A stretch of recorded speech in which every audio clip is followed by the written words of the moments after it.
Fuck. Good evening, chat. You will probably hear somebody else on the side. And Chat, that is fine. you will probably hear somebody else. I am hearing myself instead. Anyway, so we finished day one. Oh, wait. First and foremost, I watched the stream or like the video yesterday. And I noticed the fucking video was like this. And that looked ugly as fuck. So I think this looks better now. Hopefully. Wait, let me adjust again. There you go. I don't know why it was like that, but I fixed it now. It looks better, hopefully. So, little bit of recap. Day 1, day 2, finish that shit. We're now moving on to day 3, as far as I remember. So, again, I've played this game before. But, genuinely, I forgore a lot of the things I played here. But it's okay. Anyway, let's go back. Yes, I'm over 18. Yes, I am literally over 18. Now, let's load some of the... Dismiss. Ay, bono. Stupid. Okay. I don't remember. Shit, I don't remember. Guys, good question. Can I just... I don't remember, so I'm gonna watch the recent broadcast. Wait. Where I left off. It's the... it's the bed. Yeah, it's the bed. Okay. Guys, when I tell you I am a big ass ulyanin. Napaka-ulyanin kong tao. So I don't remember shit. Okay, so it's this one. Don't mind the other saves. I played... Yeah, whatever. But technically, we're already at day 3. In the middle of day 3 pala, or like the start of day 3. Okay, going back. The unusual sounds of city life and traffic pull me away from my slumber, and I wake to the sight of an unfamiliar ceiling. This wasn't my bedroom? And this certainly wasn't my bed. I know, right? My poor ass cannot afford a fucking... Is that a king size or a queen size? I actually don't know the difference, and that already says a lot, because I am fucking broke in real life. I've only had a single bed my whole life. I've never had a queen size bed or a king size. Last I checked, my duvets were a patterned purple, a housewarming gift from Violet when I first moved into my apartment. Not this dark shade of black. Help. Real! Actually, one of my favorite colors is purple. Fun fact. But my main favorite color is baby blue. Anyway. Confused, I rubbed the sleep from my eyes in order to fully take in the rest of the room. Just like that, memories from yesterday come floating back. Oh, right. Ran offered to let me stay the night due to the freak storm? What in the fuck is my friend doing here? Freak, yeah. That swept over Quarland Bay. It was sweet of him to do, and had me wondering where he was right now. Was he still fast asleep, or perhaps he was already awake? Deciding there's no time like the present to find out, I stretch out the knots in my body, wake myself up fully, and jump out of bed. As soon as I walk out into the hallway, the mouth-watering scent of something sweet and sugary greets me, and almost has my feet floating towards the kitchen. Sample nga.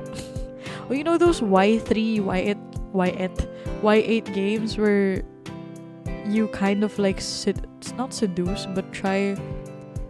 You're like the main girl, and then you try to seduce all of the guys in the school, and then they're like lovesick puppies floating around while you're walking around trying to flirt a new guy into your roster.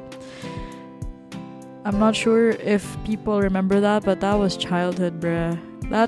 That stuff got me like delulu.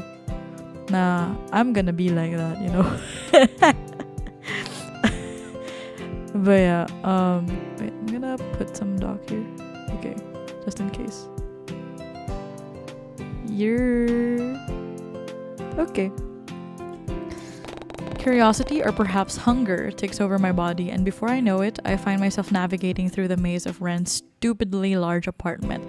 Who has a fucking house for an apartment when you live alone?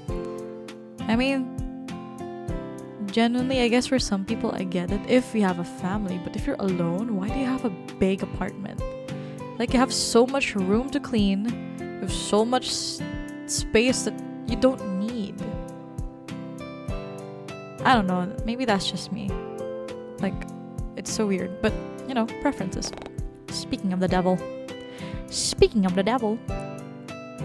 Ooh, there Ren stands in his kitchen, hunched over the stove with a spatula in one hand and what looks to be a recipe pulled up on his phone in the other. He doesn't seem to notice my presence yet, so I take the opportunity to study him a little bit more. And although I could only see most of his backside and side profile, I could easily make out the concentrated look on his face as his gaze flits back? Is that a word? I do not know the English language. The English language is a social construct. His gaze flits back and forth between his phone and the pan. But just when I think he's about to turn around, Ren lets out a surprised noise and immediately lifts the pan from the stove. Jeez. Sniffing the air, the smell of something burning, oh no, invades my nostrils and has me retreating back into the living space for some fresh air. No. Wow. Did Ren really manage to burn a pancake? Or maybe he just wasn't that confident in cooking. Stop. Aw, I appreciate the effort, but that's so sweet. Genuinely, guys, I don't judge people who don't know how to cook. Actually, maybe to a certain extent. But you know, sometimes they don't have people around them to teach them how to cook. And it takes a while for some of them. But some of them just don't know how to be in the kitchen. Like, they're actual disaster in the kitchen. I don't know how you do that. But that is a skill in itself. To be that shit in the kitchen. Okay. Regardless, seeing him put so much effort in something so trivial did manage to pull at my heartstrings. Real, it's the effort that counts. Guys, remember, it's the little things that always matter. And one of them is like this. Very thoughtful. Deciding I've had my fill of watching Ren, I finally make myself known. Ooh. I'm not a clingy person. I would not do this because I'm very nice. I'd scare people out of, like, just because I'm too quiet. So I'll just do this. Stepping a bit closer, I wait until Ren turns around to scrape the burnt remnants of pancake into the bin before calling out to him. Ren? Jesus. Despite his flustered outburst, Ren doesn't seem to move away from the stove. Jesus, stop it with the stuttering. I was going to surprise you with breakfast in bed. Sorry, did I take too long? It was like I flicked an invisible switch because all of a sudden, Ren was back to the usual timid personality that I'd grown to know. Aw, you don't have to go through all that trouble for me. It's fine. I wanted to. Really, here. Without giving me a second to spare, Ren conjures up a plate full of thick, fluffy pancakes from somewhere behind him, alongside a few toppings as well. I didn't manage to burn these ones, Elise. Eat as much as you like. I'll have this one.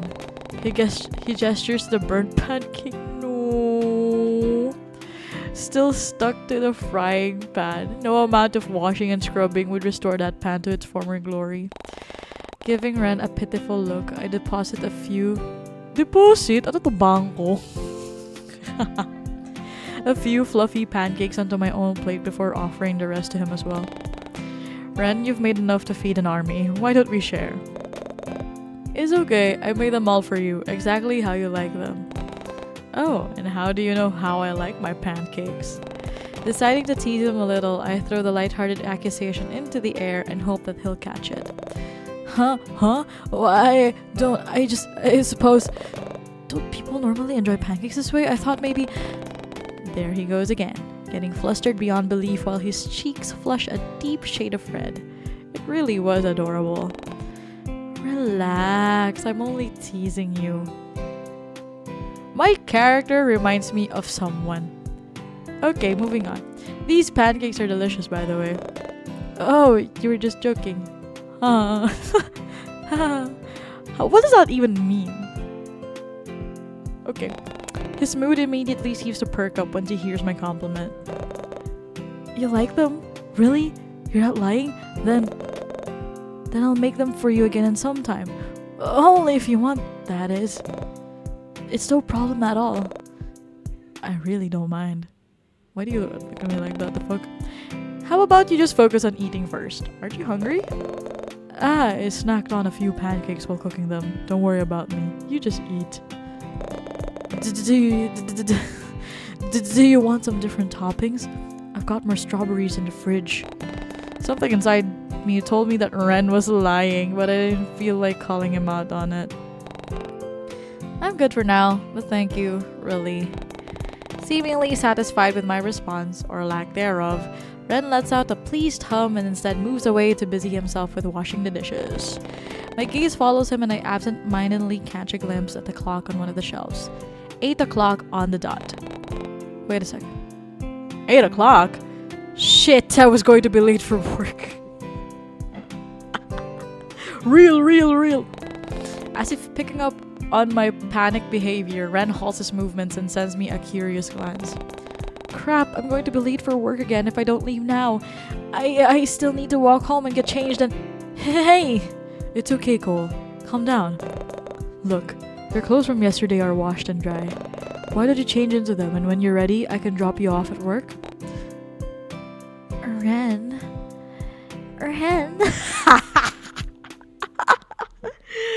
Me tucking my hair behind, like the Debbie Ryan look, bruh.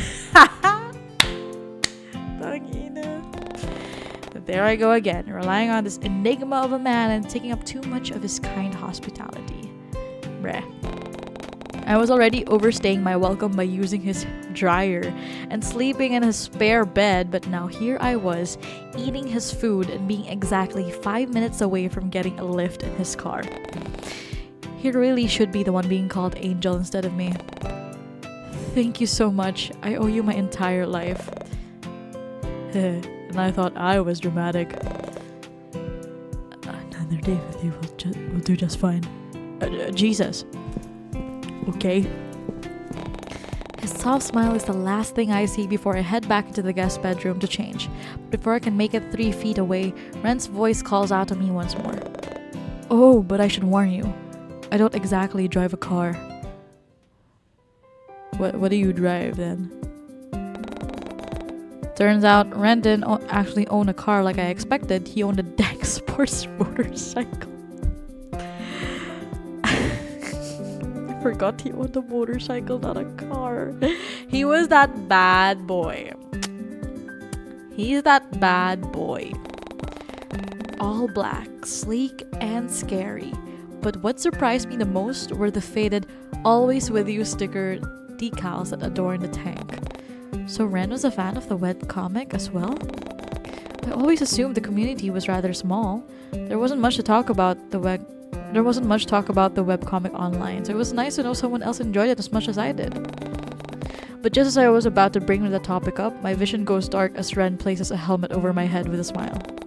He fastens and adjusts the strap before motioning towards the back of his bike with an expectant look. Yes, it's giving movie rider. Kuya, hindi ko pumasuksok. Ang hirap po, kuya. Kuya, pwede palagay. Oh my God. Ilang beses na rin nangyari sa akin. Imagine magmumove it ako or angkas or joyride.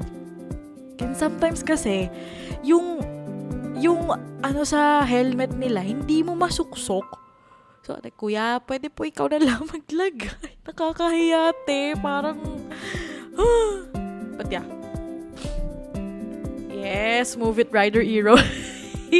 Oy, guys, you know, I experienced before na mag-move it, tapos sports motorcycle, yung nag-pick up sa akin. Sobrang laki.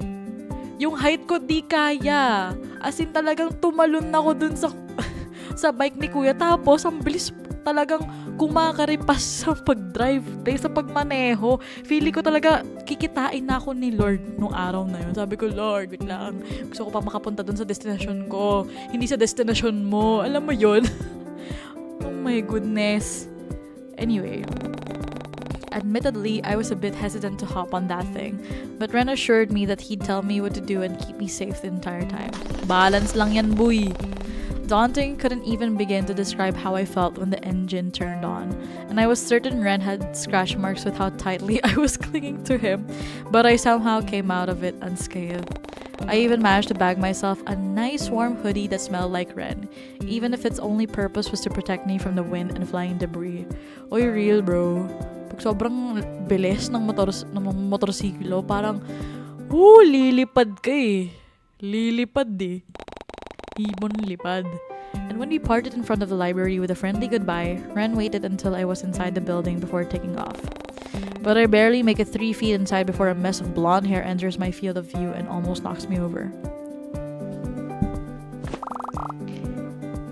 Oh wait, shucks, what's my voice for her again? Cole, there you are. Quick, I need your help. Eleanor's anxious demeanor catches me off guard and I immediately do a sweep of the library for anything out of place. But I'm hardly given any time to take in my surroundings before Eleanor reaches for my arm and all but drags me behind a reception counter and towards a mountain of paperwork. Jesus. Stacks upon stacks of books, files, newspapers, and manila Is that how you spell it? Anyway. Manila folders cover the entire expanse of their desk, and for the briefest moment, it almost resembled a messy archive repository rather than her workstation. Oh, real. What's all this? This was supposed to be sorted out yesterday. I swear, I did it already. In fact, I know I did. I remember leaving it all in Conan's office before I left work yesterday, so you can imagine my surprise when I saw it back on my desk this morning. Eleanor seems genuinely concerned, especially with how she's flitting,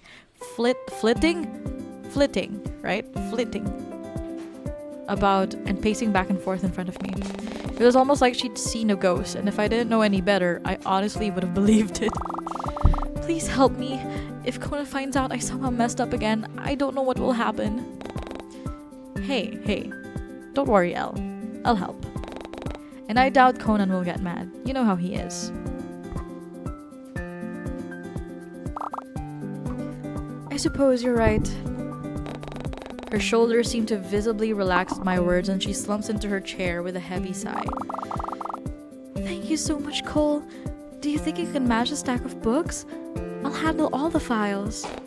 Without missing a beat, lest our boss magically appear somewhere behind us, we immediately get to work. Boogs. Bruh. Time flies by quickly when I have my chatty co-worker to keep me company. She fills me in on how the freak storm caught everyone off guard and how some of the patrons shared the same idea of seeking refuge within the library as well. Apparently Eleanor was the only one around to keep an eye on things, and from the sounds of it, she seemed to take on the leadership role like a pro. Cunt. Okay, Sabrina Carpenter. Still, discussing her whereabouts had me thinking. That reminds me, where did you go the other day? The other day? What do you mean? You remember Ren? The pink-haired guy? Huh? Oh, lover boy. Yeah, him. After we had that conversation with Ren, I never saw you afterwards. Oh? Let me think. I watch as she inclines her head to the side to think, and all too quickly, she snaps her fingers and gives me an affirmative nod. Oh, that's right. Well, this is a bit embarrassing, but I ended up going home early. I must have accidentally bumped into something while cleaning the stockroom the other day, and before I knew it, one of the shelves came tumbling down on me. It wasn't until a little while later when Conan found me and pulled me out. You knocked over an entire shelf? Miss Creston! Knowing I was only teasing, Eleanor sends me a sheepish smile and bows her head to hide her reddening cheeks. But now that I think about it, the shelves in the stockroom had always seemed relatively stable to me. My coworker wasn't known for his strength, so it didn't make much sense for it to topple over that easily. But thankfully, Eleanor elaborates more, almost as if she could hear the gears in my head working overtime. Well, I suppose it was a tad bit odd. I mean, I've worked at this library for more than 5 years now, and not once have I heard so much as a creak from those shelves. It does seem strange, yeah. Well, I have no doubt Conan will be installing new storage shelves soon. Oh, speaking of, did you notice the new awnings outside the library? I suppose that sudden storm from yesterday had something to do with it. In fact, oh, maybe you heard it on the news already. I heard that all the rain... Our conversation gets cut short as I watch Eleanor's attention drift behind me and towards a flashing red light above one of the shelves. Duty calls, I guess. Soon as she stands, I shoot her an appreciative smile, which she returns with an apologetic one of her own and meanders her way towards the aisle. I cannot with the English language. I keep on forgetting the pronunciation of things. This is not my first language, as you can see. Now left to my own devices, I go back to sorting through the books and putting them into separate piles. I managed to get a solid 10 minutes to myself before the sudden sense of unease creeps up on me. It felt as though someone was watching me, so I take a curious sweep across this vicinity to try and locate the source. But nothing seemed out of the ordinary. People were studying, others were quietly typing away at computers, and I could even spot the back of Eleanor's head from her spot, near the fantasy fiction aisle. I need to drink water, Jesus. Nothing was out of place. Yet, that unnerving feeling of having eyes in the back of my head still lingered. In fact, now that I thought about it, it was eerily similar to the feeling I got when I was walking home a few days ago. Violet's words about someone breaking into my apartment echo in my mind before it all suddenly dawns upon me. The supposed person watching me. Could it somehow be linked? Oh. Ew. Perhaps? No, definitely not. Shaking my head, I try to dismiss those unsettling thoughts before they start to develop into something more sinister. There was no one watching me. After all, there was hardly anything impressive about me to warrant a stalker in the first place. I was as plain as they come, and if some loser really did break into my house, they left empty-handed. That alone clearly proved that I don't own anything worth stealing, except maybe my limited edition Attack on Giant figurines. But even then, I remember thoroughly inspecting my entire apartment once I got home. Nothing was out of place nor looked like it had been touched. Everything was as I left it that morning. Yet it still didn't explain why I was feeling this way. Fear and apprehension seemed to overwhelm my senses so much that my mind barely registers the sound of something rustling, and I looked down to see that I had been worrying the papers in my hands for the past few minutes. Jesus. Have I been stressing out that badly? Jeez, I really was letting all this paranoia get the best of me. Bruh, the stress and your attention span when you're super stressed really gets affected, because I swear to God, me, my attention span is so broken just because, what do you call this, of me being stressed and anxious about everything. Anyway, shaking my head once more, I decide it's best not to let those thoughts fester and grow into something far bigger than it should be. No one broke into my apartment, and no one was watching me right now. I was making a mountain out of a molehill, and nothing was going to scare me. Joke lang. Hello? Ah! Whoa! Instead of some creepy stalker dressed in all black, I was met with blonde hair and expensive-looking clothing. Was this a person I felt watching me? It was difficult to make out her words over the loud, rapid sounds of my heartbeat, so I tried my best to calm down before responding. Sorry, I didn't notice you come in. Welcome to the Courland Bay Library. Can I help you with anything? I hope I sound professional enough, though I'm sure there was still a lingering sense of fear in my words and the facial expression to match. But it starts to dissipate as I take in the woman's appearance. Her green eyes seem oddly familiar to me, but what gives it all away is how the woman slightly inclines her head to the side as she looks over me with concern. Surely not. Was that... I don't suppose... Are you Kiara? Eleanor's told me all about you. In the flesh. I'm actually here to visit my darling sister. Would you believe? But now you've piqued my interest. She shoots me a harmless wink and rests her head atop the reception counter. Me personally, I would have fallen in love. Joke lang. Wow. Even the clang of her jewelry sounds expensive, and I can't help but look at her in awe. What jewelry are we talking about? Kidding. Ooh. Tell me, what else has Nori said about me?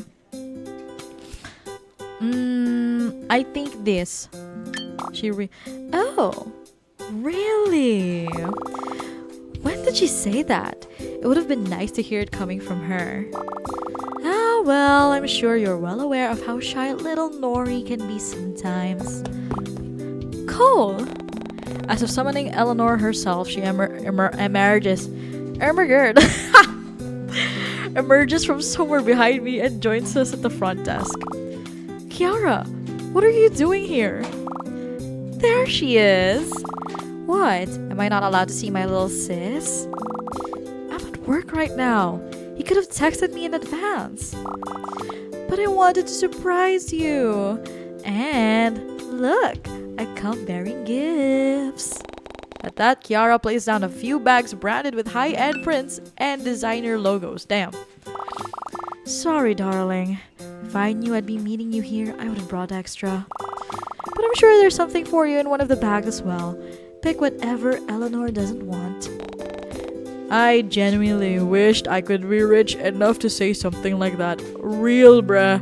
Real, like, waist, body tee, her belt is literally on her waist. Are you kidding?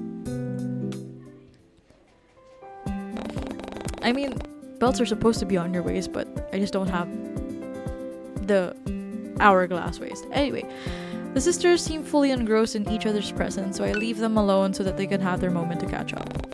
After all, I didn't know how long it'd be since Eleanor and Kiara had seen each other, and the mountain of work in front of me wasn't going to sort itself out in the meantime. But before I can silently slip away and sit back down, a tattooed arm boxes me and commands my attention. And for the second time today, the expensive smell of wealth and luxury floods my senses. Only this time, I knew the person it belonged to. Oh, it's our ex. Dang. Who are they?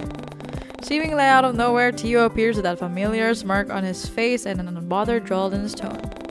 He's absolutely shameless with how his eyes take in both of the sisters' appearances before he's leaning more of his weight onto his arm and shooting me an expectant look. Don't even think about it, Teo. Trust me, you don't want to know what I'm thinking about right now. Oh my god, Jesus. Does he just think with his dick? Given how he leans even closer to my side with a sultry grin, I end up believing his words. After all, I wouldn't put it past Tio to think up multiple ways to cause a scene in his free time. Not jealous, are you? Why would you even... Whether or not it was my sudden outburst that captures their attention, Eleanor and Kiara finally seem to notice us, and I thank my lucky stars for a chance to escape this conversation. Perhaps I could sneak off to the employees' lounge while everyone was busy talking. I'm sure... You work here too? I've got a few things here that you could check out. Despite my disgust at Tio's blatant flirting, Eleanor seems to be eating it up with a slight blush on her cheeks. Oh, baby girl. Oh, baby girl. She's so mean, man. Oh, actually, I'm just visiting. I don't work here, but little Nori over here does. I'm sure she can help you out. Despite her friendly tone, Kiara seems to be passively shutting down Tio's attempts at flirting and redirecting it towards Eleanor instead. Yet Tio doesn't seem to be picking up on it, instead choosing to lean a little more against the counter so that his muscles flex under his form-fitted shirt and crosses his ankles. You're not from around here, are you? I remember a face like yours. The name's Theodore, by the way. But cuties like you can call me Tio. What the fuck? Charming. I'm Kiara. And, no, I'm only in town for a few weeks. I'm visiting some relatives and finding some inspiration before I head back home. Inspiration, huh? I could show you around. Well, aren't you fun? What about my baby sister? Huh? But I'm older than you. Come on, live a little, Nori. always tell me how you're holed up at work all the time. Oh my god, Nori, you are my Kinney. You are my Kinney. And you fall for the bad guy. Oh my god, Nori. Real. I suppose, but... Looks like you're in need of a bit of fun. I can help with that. Have either of you been to the aquarium yet? It opened recently. Not yet, but I'll have to give you offer a pass. I'm afraid. Aquarium's not your style? You're not my style. Ouch. Despite the low blow to his ego, Tio didn't look the least bit offended. In fact, he seems to thrive off of it. But as if Faith felt the urge to intervene, Kiara's phone suddenly goes off and startles everyone. Sorry, give me a sec. I need to take this call. Hello? She slips away before any of us can have the chance to respond, and without missing a beat, Tio immediately takes her previous spot beside Eleanor. And what about you? Me? Don't see anyone else around here, princess. Oh, well, I mean... I think it'd be fun, but... I suppose it would be a bit awkward if it's just you and me. You heard her, doll. As if finally acknowledging my presence, Tio turns to me with an expecting look on his face. Why don't you tag along? I'll even see if Leon wants to join the fun. It'll be like a double date. At that, Eleanor visibly seems to relax a little bit. I spare a quick glance in her direction and I can pick up on the barest hint of hope in her eyes. Wait. She wanted to go on a date with Tio? I don't know, Elle. Oh, what? Got better things to do? Look, I'll pay for everything. I can even pick you up as well if you want. Sound good? Not that I'd ever openly admit it to Tio, but his offer was finally starting to sound tempting. I mean, free food and a free outing was too good to refuse. However, wait, my laptop is dying. I'm gonna charge it real quick.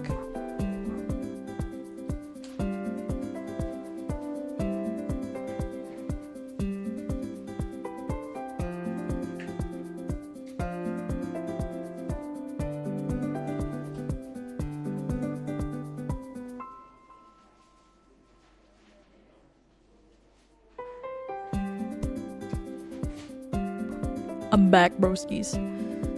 Fine. You know, I'm doing this for Eleanor because I'm a girl's girl. If I'm a girl's girl, I wouldn't want him for Tio, but to be honest, it's a canon event that you have to kind of go through like shitty guys. And Eleanor, I feel like she doesn't have experience. I genuinely think this is good for her growth. That seems like a no, but like she's really insistent on going with Tio. So I'm gonna be fine, but I'm doing this for Eleanor. Anything for you, girl. I support girls' rights and wrongs.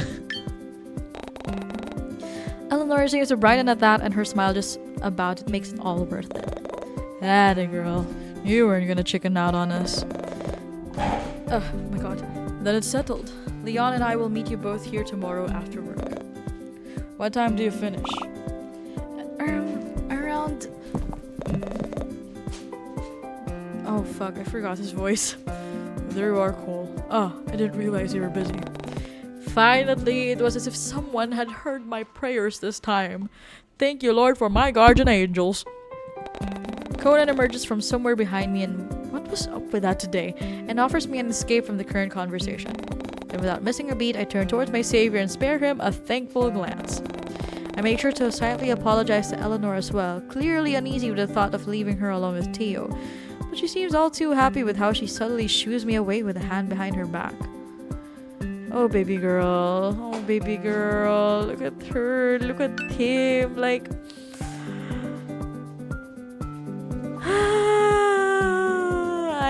I can see where this is going. Sure, I can slip away for a moment. Did you need something? Just needed an extra pair of hands to sort through some boxes. But if you're busy, I'll manage it by myself. It's fine. I could use a breather. Okay, so perhaps I didn't need to announce that so joyfully. With warm cheeks, I turn back towards Eleanor. Hello, welcome back. How are you?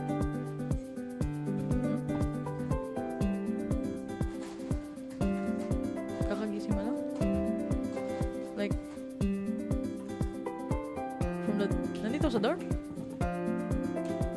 Ah. Realness.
Okay, I'm back.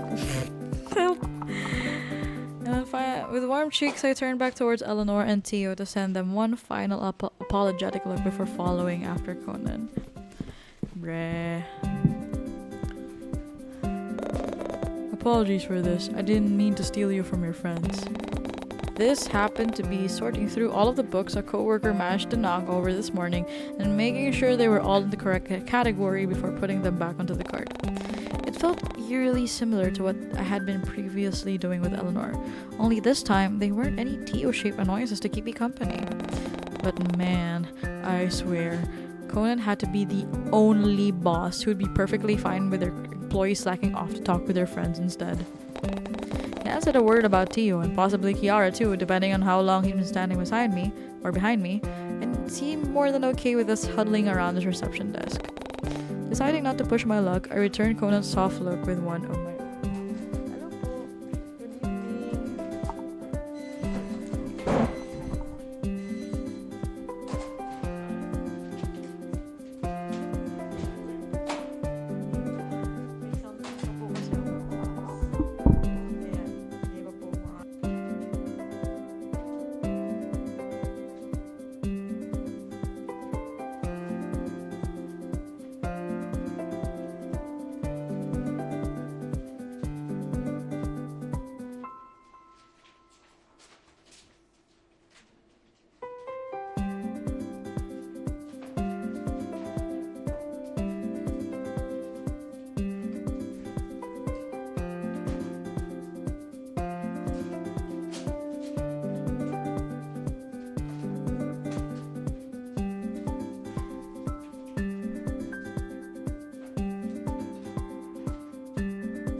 Hi, chat. um. So, a parent of my dormie just came in and then chinika ako edi napatagal ako sa pagchika. And you know, I'm a very hospitable person. And I don't know how to like get out of the situation, but you know, had to converse because I'm a good person and I'm a good ate of the dorm. Ate.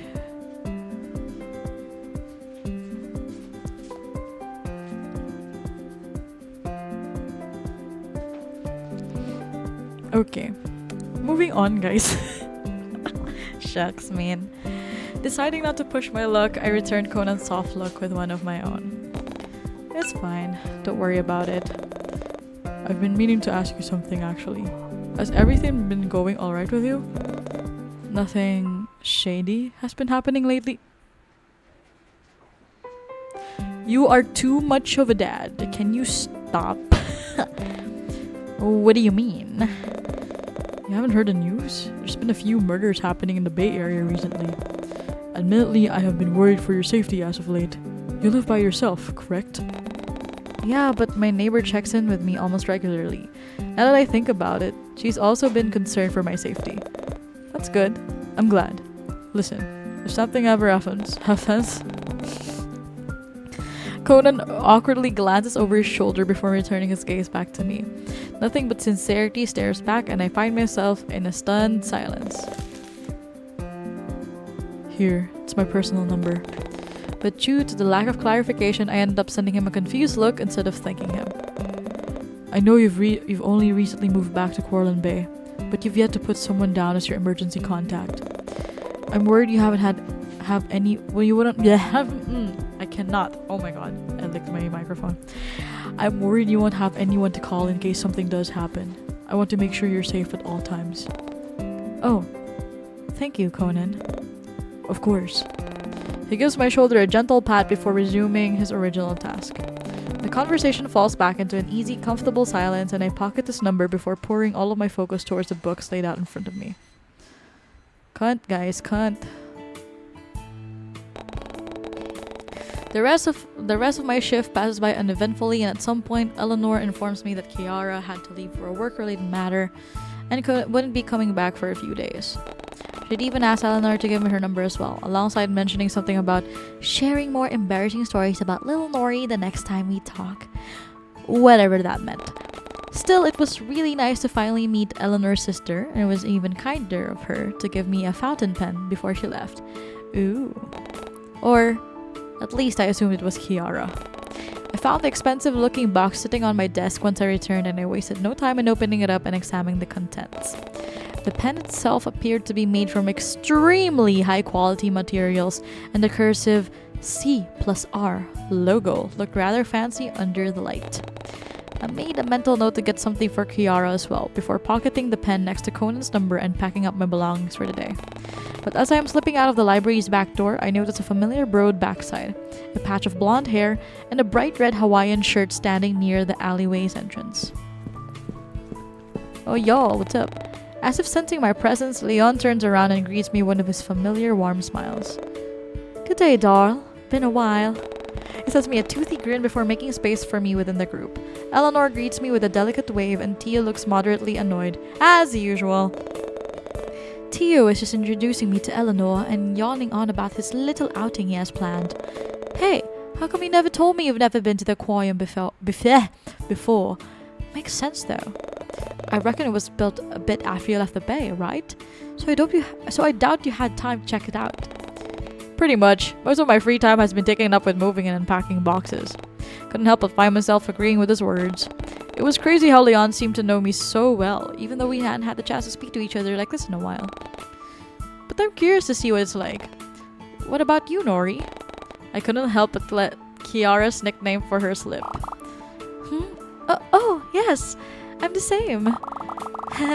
I'm looking forward to tomorrow. I've never been to an aquarium before, so this should be fun. Well, He's hoping the weather will be more lenient tomorrow. It was pouring down buckets yesterday, wasn't it? Did ya make it home alright, Sunfish? All of a sudden, that eerie feeling comes back and I resist the urge to turn around and look behind me. Oh my god. I only now notice that I've had my back to the dark alleyway this entire time. Let's freaking go! Cole? Sorry, what was that? You alright? You look like you've seen a ghost. I watch as Leon looks behind me before glancing at Tio and Eleanor for what seems like reassurance. No, it's nothing. I guess I've had a long day at work.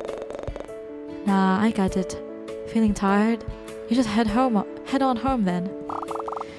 Please, don't let us keep you longer than we should. Want me to drop you off? Car's out front. Wow, caring! Since when? As much as I appreciated everyone's concern, I honestly want to be left alone right now to clear my head, and going on a walk surely do me wonders. Besides, it was still somewhat bright out and there were people around, so I had no reason to worry about my non-existent stalker. I also heard that some new merchandise arrived at the local manga store, which I had been meaning to check out, so that would surely help to get my mind off things. It was along my route home anyway. What harm could possibly come out of a quick detour? After that thought, I quickly placate, I don't know the pronunciation of that, everyone's concern before bidding my goodbyes and heading off alone down the street. It wasn't until I got far enough from the library that the eerie feeling started to dissipate. Okay. Interesting. The nostalgic smell of comic books and plastic greets me as I enter the all-too-familiar manga store, and immediately beeline my way towards an anime aisle. I was set up collecting the last remaining accessories for my mini Attack on Giants display, and I wasn't about to let my paranoia get in the way of that. But as I was passing through a few of the aisles, I noticed a familiar shade of pink near the cashier. Is that Ren?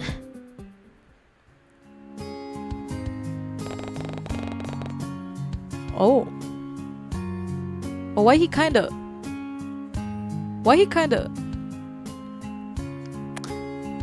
This? Oh. Oh! What does that mean? I actually don't know Roman numeral numbers. Shit. So, I don't know what does that mean. I didn't even notice his motorbike out front, if he even brought it. Up until now, I always assumed he walked everywhere. And even though he was wearing a mask and had his hair tied back, I could easily make out his large and lanky frame anywhere. Sneaking closer, I noticed how he appears to be in a hushed conversation with a manager about something confidential. If their closeness was anything to go by, before he places a thick manila envelope into her hands and leans back. Oh? I wonder what's inside. Is Ren trading in some old manga? Ooh, what if it's an Attack on Giants? Though if it is AOG, then I'm not really sure why do you want to trade them in. With how popular the franchise is currently, there isn't much of a high demand. If anything, there's too much consumable media being produced right now.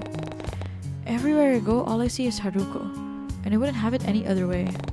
And speaking of beloved Haruko, now that I got a better look at Ren, isn't that the limited edition spring Haruko hoodie?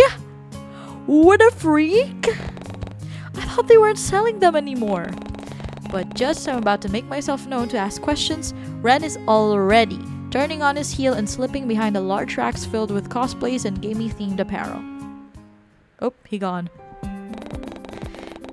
His height does him no favors though, as I watch his head peek out from the top while he bobs and weaves his way towards the side entrance. At that very moment, my phone decides to jump scare me by suddenly going off, and it startles me enough to I cannot English! Enough to temporarily forget about Ren. Letting out a string of curses, I reach into my back pocket and pull it out, only to see Moth's name flash on the screen. With a grin, I accept the video call and hold the phone up to my face. Hey girl! Hey, listen, now isn't really a good time to talk, but... Oh no, that's terrible. Get well soon. Or, sorry for your loss. Or, whatever. Anyway, listen. Guess who won an all-paid holiday trip overseas? Me, that's who. It's been a while since I last seen Moth's face, but they appear just as boisterous as I remembered them. And for free too! I mean, okay, yeah, I still need to pay for food and stuff, but hey, where are you? I'm in a manga store? Hold on, can we backtrack for a second? You got free tickets to where? Is that a Hakuro figurine? Can you get it for me? Please, please, please, please, please, please, please, please, please. Moth. I'll pay you back, promise. I'll pay for shipping too. It's so cute. Look at his whittle outfit. Look at his tiny little jacket and tiny little shoes. With an eye roll, I reach behind me for the figurine, but not before picking up the accessories I originally came in here for, and slowly make my way towards the cash register. Once Moth's hoots and hollers calm down, I gently try to coast them back onto the original topic. Alright, you asked where I'm going. Well, it's actually a surprise. Seriously? A good surprise though. Hey, you're still in... You're in court... For a brief moment, their screen starts to lag and a loading symbol pops up. Moth? Because I'll be... oh, that... Oh, wait...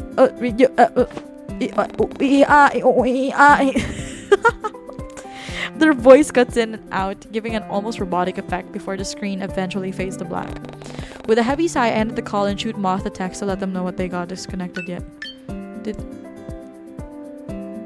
Okay. Okay, he's okay. Okay, please. Okay, he's alive. Okay, he's alive. But as I absent-mindedly look out the window, I notice the blurry outline of Friend's figure sitting on a bench outside, busying himself with what looked like a phone in his hands. Next! The cashier's voice pulls me out with my thoughts, and I quickly pay for my purchases, all while sparing not-so-secretive glances from beyond the shop window to make sure that he's still there. It was strange, but I couldn't help but hope I'd get a chance to catch up with him on my way out. I know it'd barely been more than a day since I last saw him, but I still want to thank him for the date he took me on yesterday. The cashier pulls my attention away by handing me a bag and receipt, and I give them my thanks before making a beeline towards the exit. But just as the door swings open, I notice that Ren had already left. God damn it! Fucking joke lang. He was no longer on the bench where I last saw him, and I couldn't spot him on either end of the street either. It was like he was never there in the first place, and I almost find myself wondering if I had imagined the whole thing. I was starting to see him everywhere anyway. I was beginning to come across as creepy. But Courland Bay isn't that big of a coastal town in retrospect, so I'm sure we were bound to run into each other again sooner or later. I mean, I literally met Ren at my own workplace because we shared a few common interests in books. It just so happened to be about native flora. That kind of stuff wasn't something either of us could control, and I was most likely looking too deep into it. Still, it felt strange all the same. Oh well, there was no use dwelling over it. There is use. I still had Ren's number saved in my contacts anyway, so I could always shoot him a text or even a call if I really started to miss him. Me, honestly.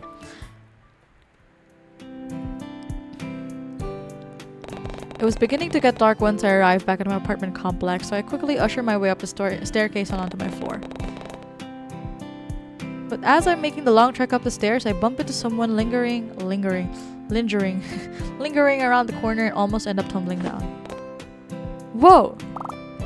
Hey, watch it! The fuck?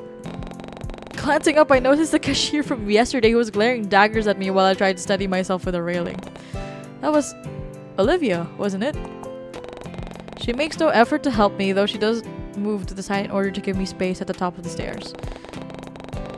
It's then when I take notice of the giant basket of laundry in her arms, and it makes me wonder if she was actually going to carry it all the way to the laundromat by herself. Clearly, she was stronger than she looked. Sorry, I didn't mean to. Olivia cuts herself off once the severity of the situation finally sinks in before she sucks in her cheek and lets out an exasperated chuckle. Seriously, what could she possibly find so funny about the situation? Of all places, a staircase? Really? Your boyfriend sure has a messed up sense of humor. Huh? What? No, it's nothing. Look, I didn't mean to knock you down the stairs like that. I've got a lot on my mind lately, and I wasn't looking where I was going. Hey, it happens. Most certainly didn't. But Olivia seemed to be having a rough day, so I wasn't going to make things worse by being rude to her. She already looked on edge for some reason, especially with how she kept sneaking glances over both of our shoulders. It was almost like she was looking for something, and I would have asked her about it if she didn't beat me to it. So where's that boyfriend of yours anyway? Not lurking around the corner like a creepy psychopath, is he? Who? Seriously? Your boyfriend! The guy you visited the souvenir shop with the other day! Oh, Ren! He's not my boyfriend, we're just... Oh.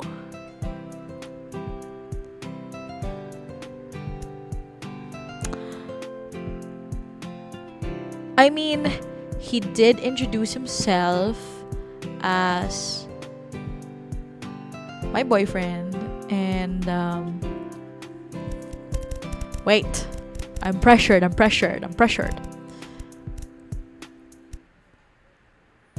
You know what? As Gabby said in last night's what do you call that? Last night's stream, Fafo. Actually, he is my boyfriend. Great. No need to rub it in my face. Oh. Okay. And why are you so indecisive? Either he's your boyfriend or he's not. You know what? I'm not even sure why I'm having this conversation with you. Forget it. I'm in a rush, so please move. Oh my god, why is she such a bitch? Oh, okay. Clearly done with the conversation, Olivia sidesteps me and starts to make her way down the stairwell. But she only gets a few feet away before she turns around once more. Resting her laundry basket on a hip, she looks up at me with an unreadable look. You live on this floor as well? And it looks like we're going to be seeing each other more often. But just some neighborly advice. If you plan on bringing Ren around, keep it down. I'm not afraid to file a noise complaint. Hoy! Grabe ka naman, boy! And with that, she disappears around the corner. What was that all about? Deciding it wasn't worth my time to mull it all over, I slowly make my way towards my apartment. I'm back, y'all. Not bothering to turn on the light, I toss my keys into the tray, shrug off my jacket, and unceremoniously drop myself onto the couch. Today had been a whirlwind of events and emotions, and the worst part was that it still hadn't ended yet. I still had an hour or so left before I consider any dinner plan, so I figured I might as well spend the evening winding down in the meantime. All too quickly, an idea pops into my head, and I reach over to grab my phone. Ooh! Me? You know? Me, like, I'm a clingy girl. After like a date. And if it clicks, I would want to see them again. So, Fafo? Figuring it'd be best to catch up with someone instead of stewing in my apartment alone, I pull up my contacts list and idly scroll through it. Kona's number immediately captures my attention, being the newest addition to my contacts and sitting near top of the list, before my curiosity begins to stray once more. Without so much as hesitating, I tap on that person's number and bring the phone closer to my ear.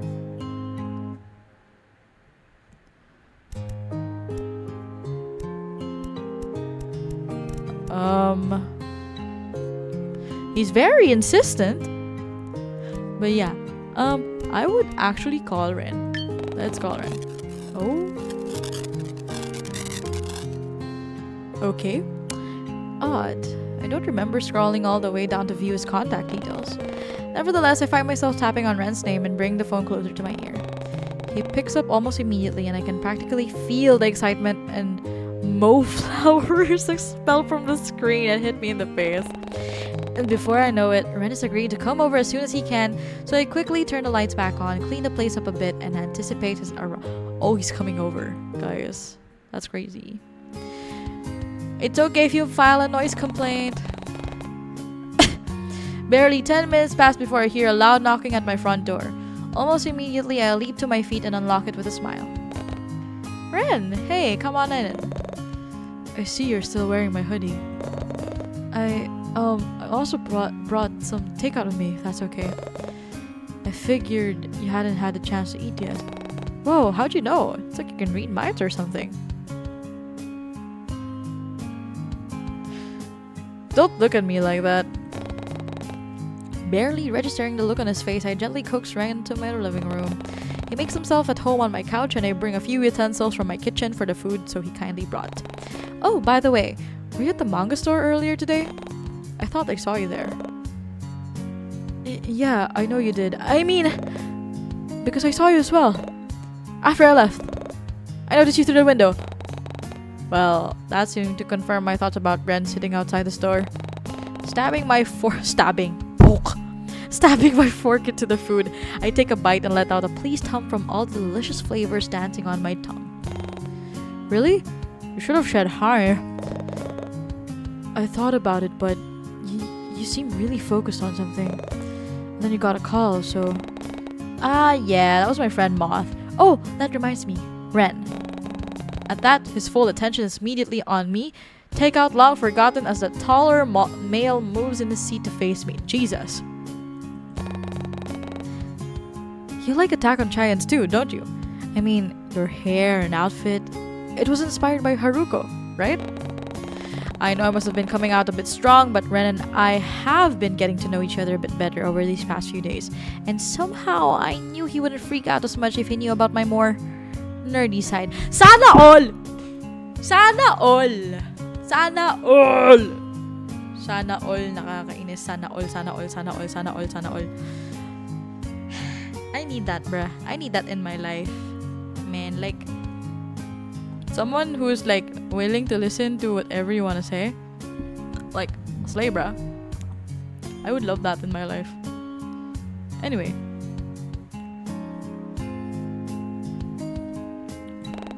Sparing a glance at Ren, he seems to be handling it well enough, if the interested yet curious look on his face was anything to go by.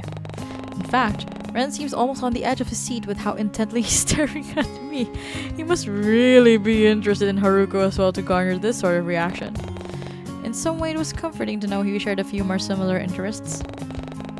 Haruko is actually one of my favorite characters at the moment. He has been for a while now, actually. Me with Scaramouche from Genshin Impact with his comeback, guys! Comeback! Wanderer at the house, bro. He is back. My most favorite character from Genshin Impact of all time. Of all time. Anyway. Oh, but that's not the point. The point is, Moth loves Haruko too. I could introduce you guys. They're a diehard fan of the anime. I'm sure they... Oh. Moth is the one who's interested? Almost shyly, he turns his head away and meekly scratches at his jaw. I don't mind, but... I wasn't expecting Ren to be so hesitant, and I suddenly felt bad for springing this all onto him without considering how he might feel as well. Hey, no need to force yourself. If you don't want to, that's okay. I just thought it'd be nice to let them have someone else to talk to, you know? Moth has trouble making friends, and most of the time, they're only talking to me. Yeah? That's too bad. He sends me a sad look coupled with a frown before returning to the plate of food before him. Yes, performative male. Joke lang. I actually don't know if he's genuine. It's so hard to read him. Although I was thinking about Moth, I really didn't want to force Ren into befriending someone if he didn't want to. Besides, maybe he has trouble forming friendships too. It was a little difficult trying to keep up with his sudden personality shifts, but at this point in our friendship, I was starting to get used to it. Deciding to lift the mood a little, I tried to change the subject into something more lighthearted. So, apparently, this place has rats. Really, Cole? That was the first thing you could think of? How was that any less awkward than that what we were currently...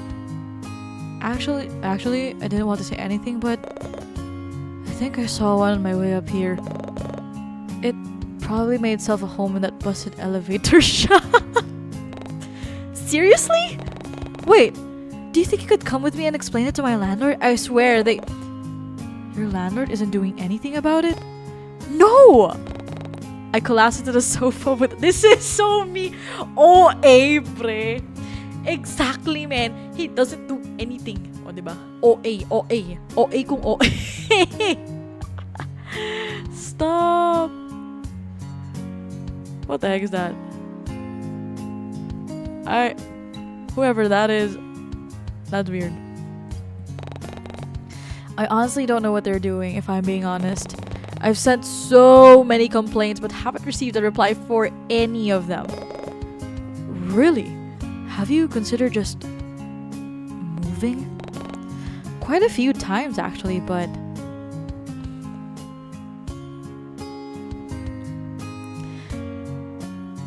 I feel like this is a me answer.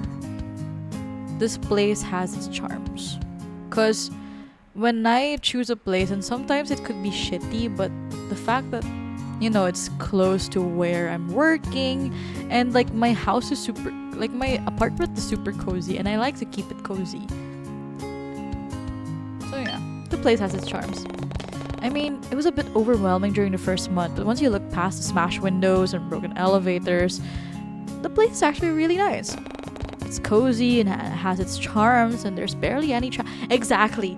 That's why. Oh my god, I am YN. Shut up. I see. Then it's not so bad here after all, right? I mean, as long as there's no creep trying to break in and steal all your laundry or something. Haha. Ren? You got a point there. I think I'd take the rats over a laundry stealing intruder any day. But now that I think about it, who would want to break in just to steal dirty clothes? While I'm sure Ren only meant it as a joke, it was oddly specific. Hoy Ren, ano ba yan? Ang bantot mo!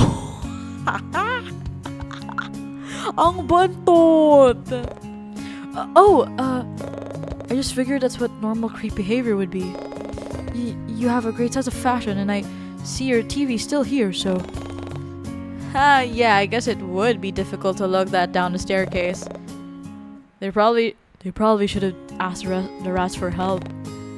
Again with the rats? I couldn't help but let out a laugh at this corny inside joke. Ha ha ha ha ha. Wait. Since when did we have our own inside jokes? Now that I really thought about it, the banter I shared with Ren seemed very easygoing as of late, despite how serious the topics were supposed to be. I had been worrying all day about the supposed stalker, yet here I was, casually brushing it off as a carefree joke. Still, is everything alright in your neighborhood? I've heard about the murders going on recently. Well, no one I know has gone missing, so I suppose that's good, right? I won't lie though, it is kind of scary knowing that there's a killer out there. Yeah, suppose so. But are you really okay with staying here alone? Doesn't that scare you? Why is he looking at me like that? Why do you like the idea of me being scared? What? I'm sure I'll be fine. I've got my neighbor Violet, and if it's really necessary, I'm sure I could stay with Leon for a while and... Say, you could always stay with me instead. I mean, you've already stayed the night at my place, so it wouldn't be a bother if you wanted to come over again. I'd honestly sleep better at night knowing you're safe. And I always carry a spare key card with me anyway. If you'd like it, and hold on to it in case something... I appreciate the offer, Ren, but I can't accept that. It's fine. Besides, you said yourself that living here can get overwhelming. If this can help you in any way... I don't know. Keep it. Just in case. I mean, you never know. What if that creep breaks into your apartment again? If that happens, you'd be safer at my place. The lobby is full of security, and they won't let anyone upstairs without proper clearance. Plus, I don't have rats. I won't lie, Ren's offer honestly was tempting. To be honest, yeah, with that apartment, and that spacious apartment, with, like, literally you could do anything. You could do anything, anywhere. Oh! I'm not implying anything. I'm not saying anything. Blah, blah, blah, blah, blah. The idea of having something to go in case some things got bad was a comforting thought, but something just didn't sit right with me. I know I've been spending a lot of time with Ren recently, but I still wasn't that familiar with him. And sure, maybe I did invite a total stranger over my place on a whim, but I wasn't going to be swayed just because I felt indebted to Ren. Is the author like doubting my own? Look, okay, I did it before. I'm fine. I'm alive. It's day 3. We literally went on like one date. I invited my date over after like on the second date, and I was fine. I'm alive. Okay. Actually, don't follow my footsteps. Still, the offer really was tempting, and it wasn't like he was asking me to move in with him or anything. Now that I thought about it, Ren was the one giving me access to his home. It wasn't like I was the one in danger here. He was trusting me enough not to be some kind of crazed killer, much like the one on the news. I can't help but crack a smile at the somewhat morbid thought, and Ren seems to take it as a positive sign. But before I can dwell on it any further, I watch as he leans over to reach into his back pocket and pulls out something that resembled a plastic card. Ren wastes no time handing it to me, and I take a moment to look it over. His address and unit number are neatly printed at the top, and some kind of obscure barcodes on the bottom. However, the apartment name and logo in the top right corner are what really captures my attention. Sunshine Hills? I almost forgot he lived in the nicer parts of Coraline Bay. They were known for their high-rise apartments and fancy penthouses, so I'm sure Ren never had to worry about rat infestations or deadbeat landlords. Though, the more I thought about it, the more willing I was to accept his offer. Maybe it wouldn't be such a bad idea after all. Couldn't help but wonder what kind of programmer could afford fancy marble flooring.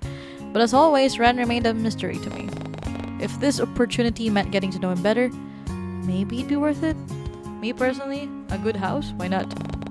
Snapping out of my thoughts, I look from the glossy plastic and focus my attention back to Ren. Seriously though, it wouldn't hurt to keep it. And it's a spare keycard anyway. I can always get more. I already have a stack of them, what the fuck? They're real handy too. I can use them to lock up my office and bedroom without a physical key. But I always end up misplacing them all, and sorry Cole, am I rambling again? I don't want you to worry or anything, and you never know what might happen. I've seen what's been on the news lately, and I just want you to be safe. He wants me to be safe? Where have I heard that before? Well, I suppose so. Great, then. He glances back at the plastic item in my hands with an expectant look, almost as if he were waiting for me to put it away. And when I carefully shove it into my pocket, Ren seems to visibly relax and lean back into his chair once more. Then that settles it. Come by whenever you want. You don't even need to call. Thanks. I think I'll still call him in advance, or even shoot a text. He's still blue. Okay. Neutral on Ren. Interesting. Okay. As obvious Ren's welcoming hospitality was, I wouldn't want to disrupt or intrude on anything. As if picking up on my sudden silence, he clears his throat, gestures towards the food on the table, and scoops up a giant forkful. Anyway, we should finish this before it gets cold. Oh, yeah, you're right. Deciding to ease the tension once more, I speak the first thing that comes to mind as I stab my fork into the container as well.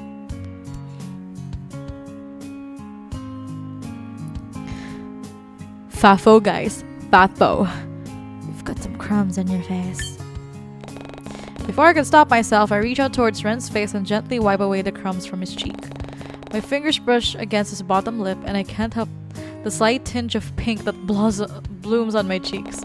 Ren seems to be sporting a similar look of his own before he awkwardly clears his throat and goes back to eating. Thank you. The casual banter continues throughout dinner, and soon enough all the containers were empty and our stomachs were full. I dim the lights and switch the TV on at some point to fill the silence between our conversations. And soon enough, Ren and I find ourselves taking an interest in a movie that was currently playing. It it was some unknown sappy rom-com that came out almost a decade ago. Yet Ren didn't seem to mind all that much. I wasn't following the plot too keenly, but from what I could gather, the male lead just confessed his love for the main character in the back of her truck. Top it all off, it started raining as some slow, melodic love song came on the radio. The two characters were all too happy to share a sweet kiss with each other in that romantic moment, but... Oh, the tenderness soon gets cut short once the scene starts to travel down a more heated path. Their kisses become more passionate, and before I know it, I'm watching the main character lean across the center console to sit in her lover's lap instead. Clearly, I wasn't expecting this to happen in what I falsely believed was a harmless rom-com, so I dared a glance in Ren's direction to gauge his reaction. Yet aside from the faint dusting of pink on his cheeks, the rest of him seems all too relaxed. There's an arm casually thrown over the back of the couch while the rest of his body is slouched into the plushness of the seat. His lanky limbs are stretched out in front of him while his thighs are spread out slightly. Stop! And the empty space between his legs was beginning to look inviting for some reason. God, sit on it. Sit on it. Was it because of the movie? Before I can stop myself, I find my mind wandering.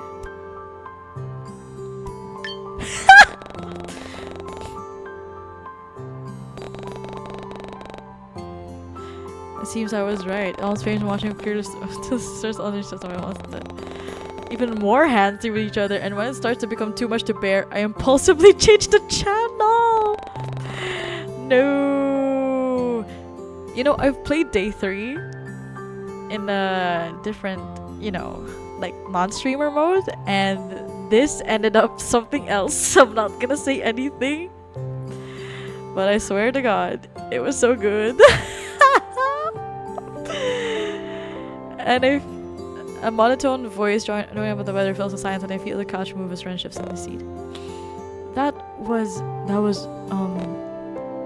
yeah. They were really going at it, huh? Mm-hmm. Haha. Jeez, I can't believe it's somehow even more awkward now. But just as I'm about to do something about it, Ren awkwardly clears his throat and moves to stand up. It's getting a bit late now, isn't it? I should probably start heading home soon. Oh, are you sure? You could stay a bit longer. No, I really should go. Now that I think about it, you need to wake up early, don't you? Yeah, actually, but how did you know that? Oh, you seem like the early bird type. He doesn't seem to elaborate on that, and instead starts to pack up his belongings and head towards the hallway. Deciding that was that, I walked Ren towards the front door with a soft smile on my face. Kiss him goodbye! Today had been a lot of fun thanks to him, and I was able to keep my mind off of the events that would ultimately transpire tomorrow. I was still unsure about Tio's intentions, but being with Ren helped me to understand that maybe it was wrong of me to judge others so quickly. At first, I thought Ren was just some shy guy with a stuttering problem, but over the course of a few days, I've learned there's more to him than just that. He had his moments of confidence, and it was endearing watching him standing up for the things that he wanted. Perhaps I was being a bit too harsh on Tio. Even he deserved a chance to redeem himself. I suppose I'll give him a chance tomorrow. Cole? Sorry? Crap, I really need to stop spacing out like that. Oh my god, it's me. I asked if you wanted me to lock the door for you.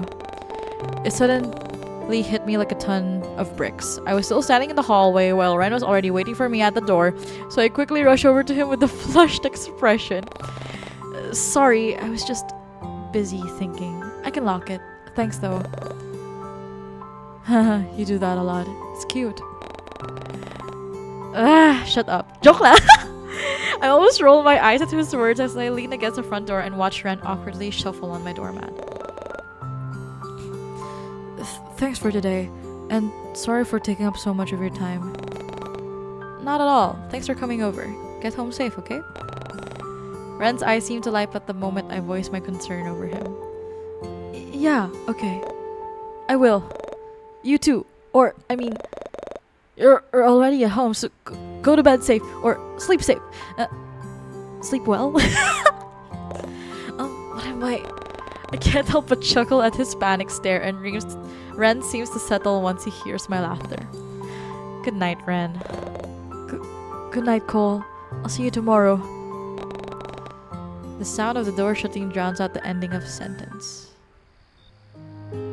Once I had nothing else left to do for the night, I get changed into some comfy pajamas and brush my teeth before settling into bed. The newest chapter for Always With You was going to drop in a few hours, and I figured I might as well stay up and read it before going to sleep. I would do that too. But my eyes were starting to get droopy, and all my mind could think about was a double date I had planned with Leon, Theo, and Eleanor tomorrow. Man, I sure hope everything will be fine. But I know worrying about it wasn't going to do me any favors, so I let my pent-up stress out on my pillow by smacking it to make it less lumpy. But the moment I unceremoniously flopped back down, I noticed a cold draft and the fact that my bedroom window was left wide open. Strange. I don't remember opening it earlier.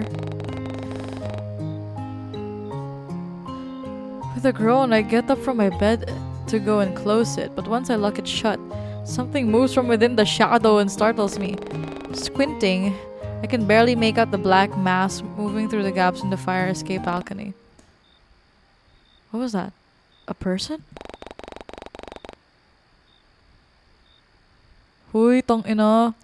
It certainly wouldn't be strange for someone to take a cigarette break at this hour, but I couldn't smell any telltale signs of smoke. Maybe it was my landlord's cat out for a leisurely midnight stroll. That idea seemed more realistic in my mind. Yet despite my futile attempts at calming myself down, I still somehow find the willpower to go back to bed rather than opening the window once more and taking another curious peek outside. I didn't have a death wish, nor did I have the stupidity of those cliché horror film characters. Before I turn away, I double-check to make sure that the window is locked shut and the blinds are fully closed. I wasn't about to risk it. Happy with the precautions put in place, I make a hasty dive towards the warmth and safety of my bed. Snuggled deep within my blankets, I find it harder and harder to think about someone breaking in, and even more so with keeping my eyes open. Before I knew it, pink-colored sheep slowly filled my mind as I drifted away. Okay, guys, end of day 3. Let us move on to day 4. So, aquarium time. Oh my god, we're so close to day 5, which is like the newest update. I'm so excited for that because I don't know what the fuck went on with that. And I have so much time that I could spare just to play day 4 and day 5. Okay. Rainbow bandages, a red tunnel, blue eyes. That's all I can seem to recall from my dream as the blaring bzz, bzz, bzz, bzz, of my alarm pulls me from my slumber. Literally my iPhone alarm clock. Almost groggily, I reach for my phone to turn it off and plop back into my bed. Curious, I glance at the screen to check the time, only to get blinded by the brightness of my wallpaper. Ugh, real. Wincing at the bright screen that practically flashbangs me, I crack open one eye to read the numbers on screen. 9:05 a.m. Ah, so it wasn't too early then. I still had plenty of time to get ready for the day and possibly make some waffles for breakfast. The batter would expire soon anyway. I didn't really feel like visiting the bakery this morning. With that plan in mind, I let out a sleepy groan and roll out of bed. Muscle memory kicks in and my immediate reaction is to open the blinds for some much needed sunshine. But when I glanced at my windows, they were already pulled back.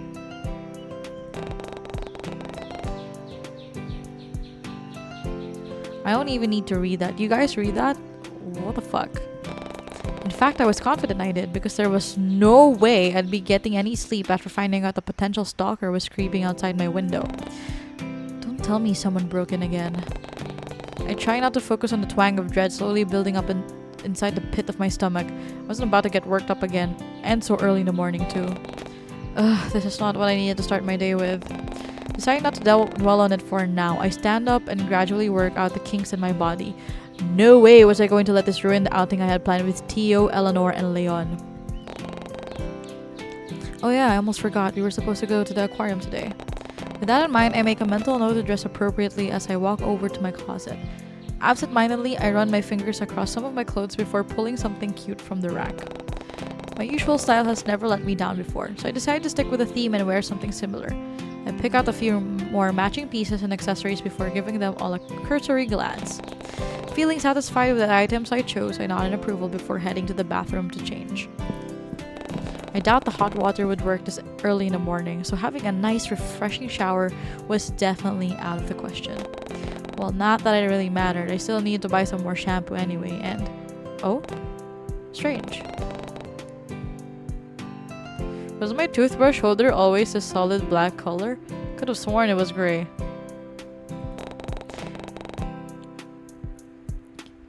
Picking it up from the shelf, I give it a once over. The Haruko print was still there, yet it somehow felt heavier in my... Be, ano yan? May camera sa loob? But then again, I don't exactly go around meticulously measuring how heavy my items are in the first place. Jeez, today was seriously a day of overthinking, huh? Well, whatever. Putting the holder back on the shelf, I focus my attention back on the reflection of myself in the mirror and give an appreciative nod. The outfit I chose looked perfect, and once I put everything on, all I had left to decide on is how I should style my hair. What should I do? My hair is long, actually. It became super long. It used to be mid-length. It's long now. And I have wavy hair. An idea comes to mind and I immediately set to work. Yeah, she's gonna put bows on her hair, bruh. She's gonna put bows. An hour flies by and I've somehow managed to get dressed, style my hair, and finish breakfast in record time. With nothing else left to do, I decided I must as well kill time in my entryway by picking out which shoes to wear. But just as I stop in front of the shoe rack, something near the front door catches my eye. A letter? Odd. My door doesn't have a letterbox, but so I usually have to visit the front desk to collect my mail. That is, if Violet doesn't bring it up for me. So what was this doing here? Curiosity gets the better of me and I find myself scooping up the letter and opening it.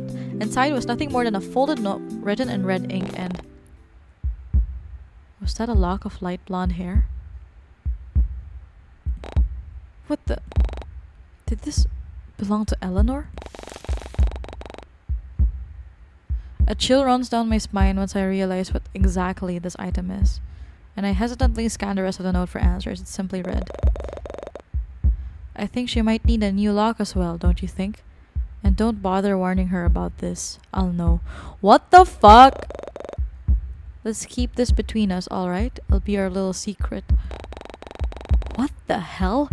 Was this somehow tied to that loser who broke into my apartment a few days ago?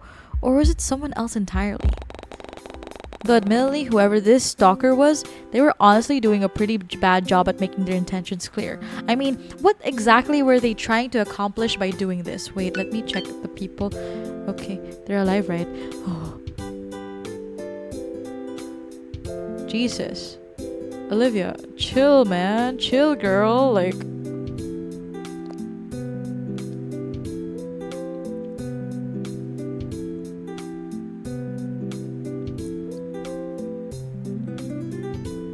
Bruh, scary. Did they want me to stay away from Eleanor as well, or just keep silent? What did they get out of blackmailing me like this? And why target Eleanor specifically? None of this made any sense, cause she's the most... Look, bruh, look. And now that I give it more thought, I still wasn't sure what they wanted from me, either. Why go through all of this trouble in the first place? It wasn't like I was doing anything wrong. Maybe moving back to the Bay wasn't a good idea after all. I mean, I left the hardships and turmoil of the city behind for a reason. I wanted fresh air, new faces, and a more easygoing lifestyle. Things I'd never get in the city, and now it seems like history is only repeating itself once more. I thought I could live a peaceful life here with my new job and friends, and now I have somehow found myself in more trouble than I could ever ask for. And what's worse is that after denying my own paranoia for so long, this was all it took to convince me that my potential intruder really was real after all. Crap, maybe Violet was right. I remember brushing off her concerns because the idea of a stalker seemed so far-fetched to me, especially given Courtland Bay's innocuous reputation. But now? Admittedly, a big part of me wanted to see if Violet was still home, but another part kept me rooted in place. Would it be safe? What if the intruder was still lurking outside? Ack! Suddenly my phone goes off and scares the living daylight out of me. So much so that I end up dropping it on the hardwood floor and clambering to pick it back up in a panic. Crap. With shaking hands, I forgo looking for any dents and cracks in the screen as I try to discern the reason for the noise instead. The letter T shows up where the caller ID should be, alongside a suggestive contact photo of someone's abs that I don't remember taking, which could only mean one thing. Tio was calling. It takes a few failed attempts, but I somehow managed to press the answer button and respond with a shaky tone. Hello? Well, dang, doll. You sound like you just woke up. No planning on sleeping in, are you? What? No, Good, because I'm outside your apartment right now. Your neighborhood looks like crap, by the way. Smells like it, too. Did you seriously call me just to make fun of where I live? I called to tell you to hurry up, unless you want to walk to the aquarium. In fact, maybe I should just... dang it. Dung it. Well, if it isn't little Miss Priss all by her lonesome. Oops, she looks mad. Tio's voice practically oozes smugness as he taunts whoever he is talking to, most likely Violet, before I hear him adjust the phone and continue speaking. Oi, dollface, hurry up, won't you? He hangs up before I can mutter out a response. But still, knowing that Tio is downstairs somehow gives me the confidence to leave the safety of my home, though not before committing the state of my apartment to memory and triple checking my lock. I have half a mind to quickly snap photos of everything to see if anything was touched in my absence, but I doubt I'd have enough time. Still, if my stalker does decide to come back again, I'd want to know. But now that I'm thinking about photos, this gives me the perfect opportunity to splurge on some security cameras. I'd been needing them for quite some time now anyway. With all this talk of violent crimes, dead bodies, and murder happening on the news lately, and now this intruder, I figured it'd be better to be safe than sorry. So, deciding to let Tio suffer even just a little bit at the hands of Violet, I pull out my phone to scroll through some home security bundles on sale as I make my way towards the lobby. Tio ended up being uncharacteristically Jesus, quiet throughout the drive, and if I were being honest, I appreciated the silence. It was definitely odd not having our typical playful banter, but also wasn't something I needed first thing in the morning. He also doesn't seem in the mood to be disturbed, given how he clenches the wheel with one hand while the other supports his head against a window ledge like some angsty teen. So I tried to settle in further in the admittedly comfy seat of his luxury car and focus my attention on the scenery as it passes by. It isn't long before the aquarium comes into view as Tio looks around for a decent place to park. It must have picked a busy day to visit, considering the amount of cars parked both outside and in the reserved parking area. Wait, guys.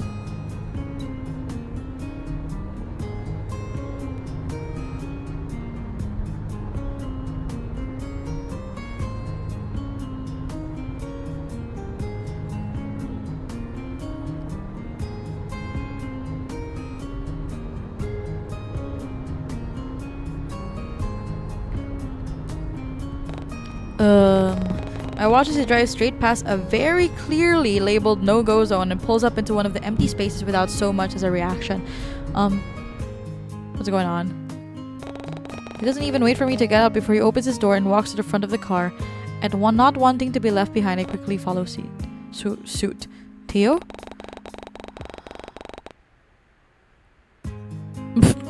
Help!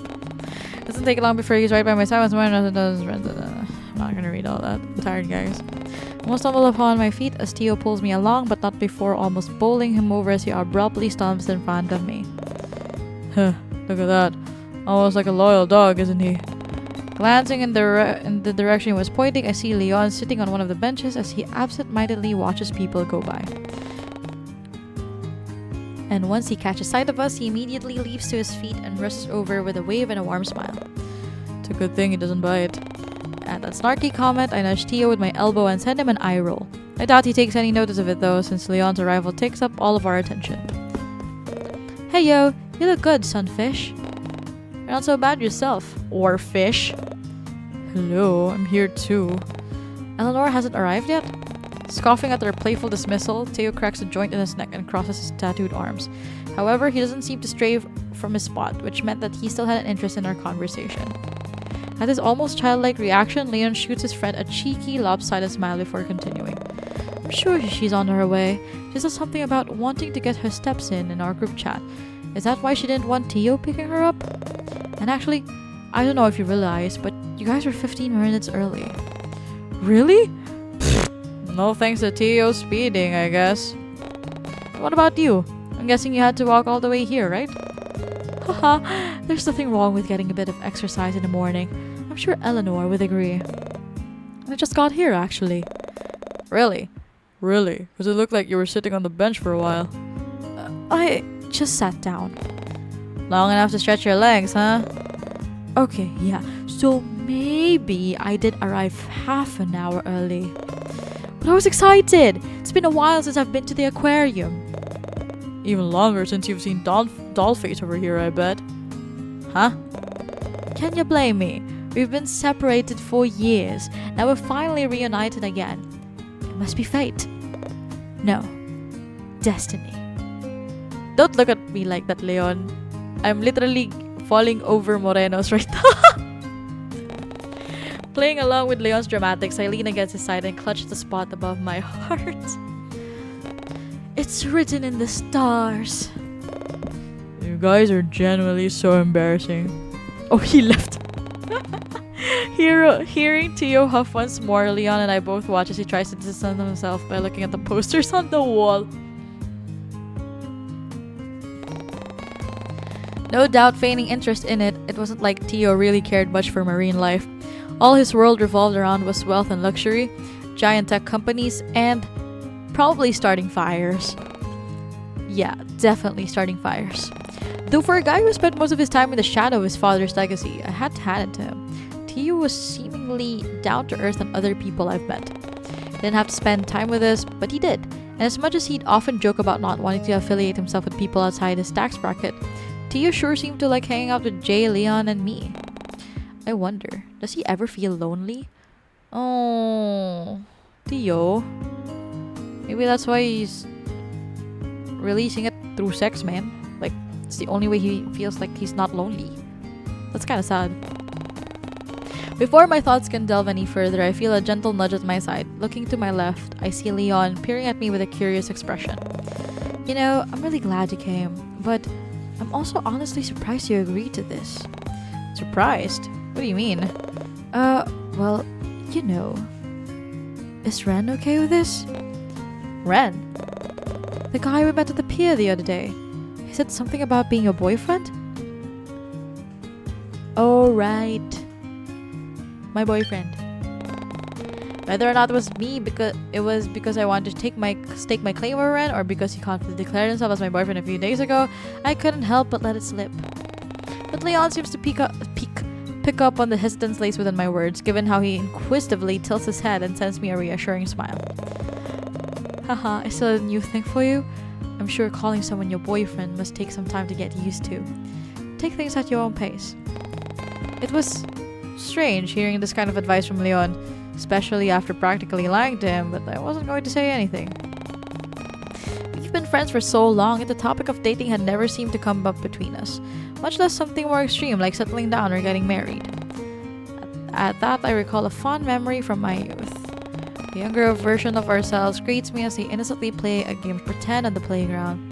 I can see Leon in all his boyish charm as he promises to marry me from atop the slide before he slides down it and runs to my side in glee. Oh no, I don't like that. Oh, it's always the fucking second leads who are like green flags and they're like childhood best friends, but they're never chosen by the main character, the female lead, and I'm just gonna... Bruh. He seems all too happy to run circles around me while he shouts at the skies about protecting me from bad guys, yet something else was missing from the scene. Something I couldn't fully remember. Oh? What was it? As long as he's chill with this, yeah? I wouldn't want any misunderstandings to happen. Great, I had been spacing out again. Not wanting to offend Leon with my silence, I tried to make sense of his words before coming up with a sufficient response on my own. Oh, yeah, he's fine with it. Probably. Besides, I only agreed to this outing because Eleanor genuinely seemed like she wanted to go.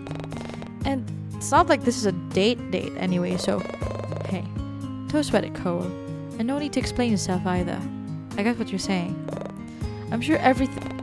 Leon cuts himself off when he notices something behind me, and when I turn around to look, I see Eleanor running up to the group with a flushed expression on her face.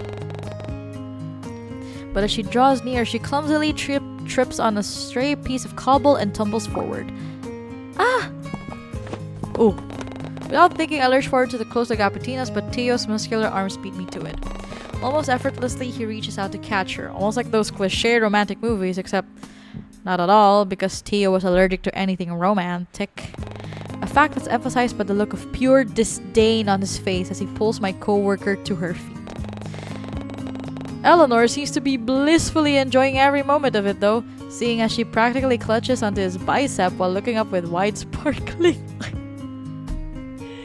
Oh, Eleanor, baby girl.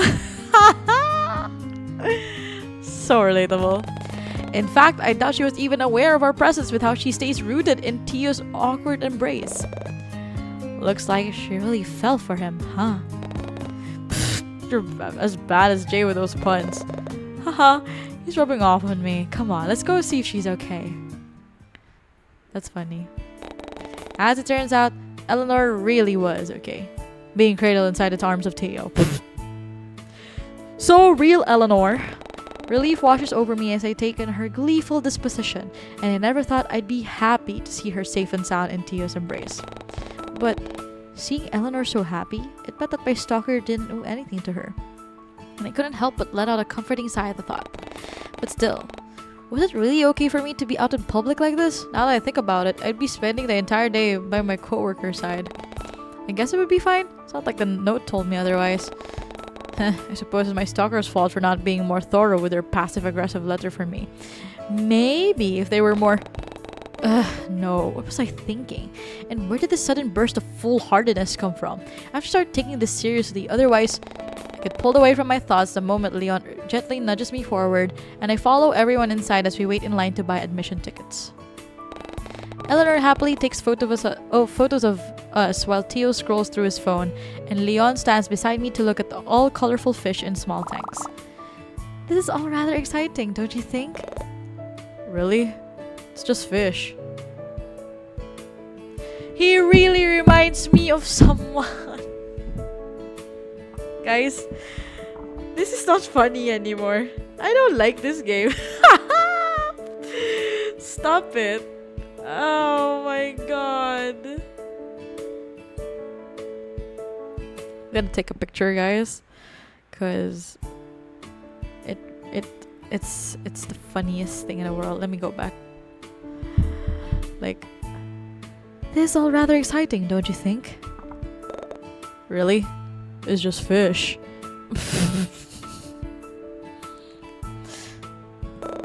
Oi, come on, mate. Show a bit more enthusiasm, yeah? If you love him that much, wait till you find out what's at the beach. I want to apologize in advance for him. No, it's fine. I'm sure Teo has other interests that excite him. Fish just aren't particularly one of them. Wanna know what makes me excited? I swear to God! Oh my freaking God! He reminds me of someone I know very dear to my heart. Leon and I both share a look before rolling our eyes. Breaking taillights and slashing tires. Wait. Slashing tires? Isn't that illegal? Probably. I'm just messing with you, princess. Listen up a little. All too quickly, the lighthearted mood gets replaced with something serious as Leon's phone starts buzzing. Recognition flashes across my childhood friend's face as he looks at the screen before he awkwardly scratches the back of his neck and points towards the entrance with his thumb. Sorry guys, give me a sec. Without waiting for a response, Leon makes a beeline for the front door. After a few seconds, I see his figure emerge from outside the large windows, pacing back and forth on the sidewalk as he talks to someone on the phone. Judging by the solemn expression on his face, I can only guess that the call isn't a good one. What's about his mom? Grandma? I don't know. I sure hope everything is alright. Too caught up in Leon's shift in demeanor, I barely notice how Eleanor's hand gently pushes Teo and I forward so they can speak to the clerk at the front desk. Broad, tattooed shoulders now block my view from the window, which causes me to shift my attention back to the present. But Teo doesn't seem to notice my lack of focus, or perhaps he just doesn't care, as he pulls out the black card from his wallet and leans over to me to hand it to the woman behind the counter. Could have gotten without the nonchalant, smug look on his face. But I wasn't about to say anything when he was literally about to pay for my admission fee.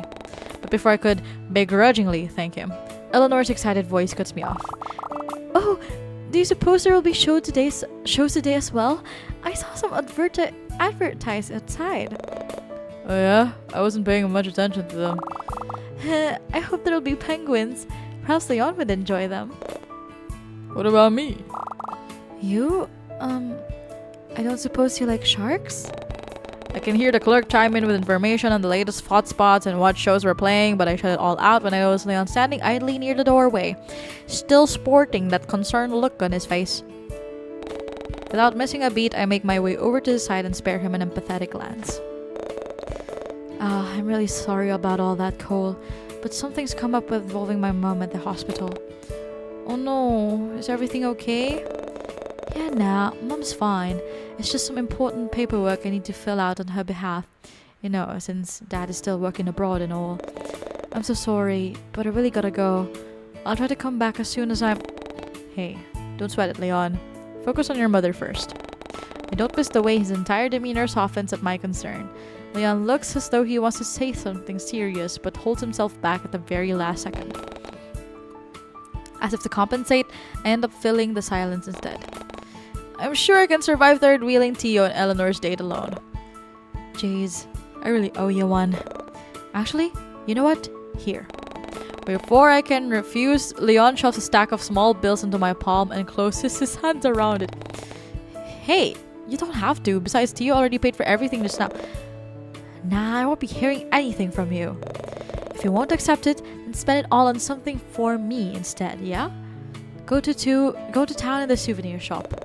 See if they have any sunfish merch in there. Alright. Thank you, Leon. No worries, doll. But I really gotta go now, though. I'll tell Mom you said hi. Oh, Leon. Leon turns on his heel before I have the chance to respond, so he completely misses me waving him off. In his rush, he almost knocks someone over, but he quickly helps them regain their footing and apologizes before speeding off once more. Man, I sure hope everything is okay with his mother.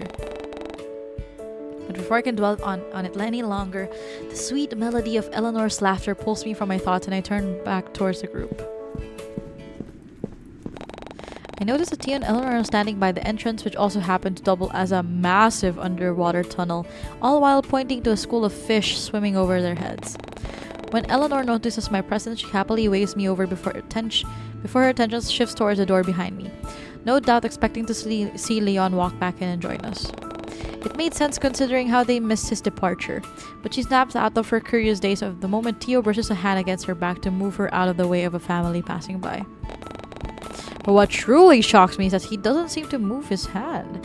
Instead, Tio leaves it there as he steps closer and blocks my co-worker from my view. Oh, baby girl. He meets my gaze with an intense, unreadable expression and I can't help but look away. What was that all about? Suddenly, the moment felt too personal for my liking, almost as if I shouldn't be looking at something so intimate. Turning away, I decide to channel my interest into picking out a roadmap from the brochure stand instead. If Tio and Eleanor were planning on getting cozy with each other, I needed to plan my escape route. But before I move away, I notice a lone aquarium tank off to the side. It was far enough from the eyes of the people still waiting in the queue, but still close enough to the entrance to entice any passersby to come in and take a look. Inside were countless amounts of colorful fish, coral and other sea crustacea. I cannot pronounce that. And I couldn't help but look in awe of some of the bright marine life as they float about in the water. If only Leon could join us. I could almost hear his laughter at some of the sunfish-like creatures that swim by.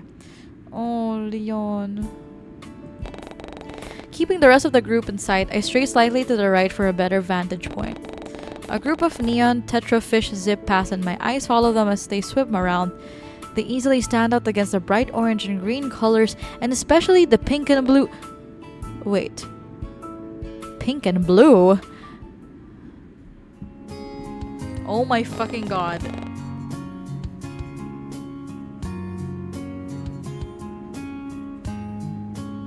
It's your boy. What is he doing here?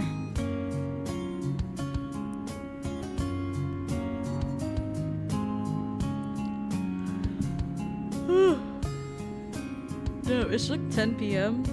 and I kind of want to sleep.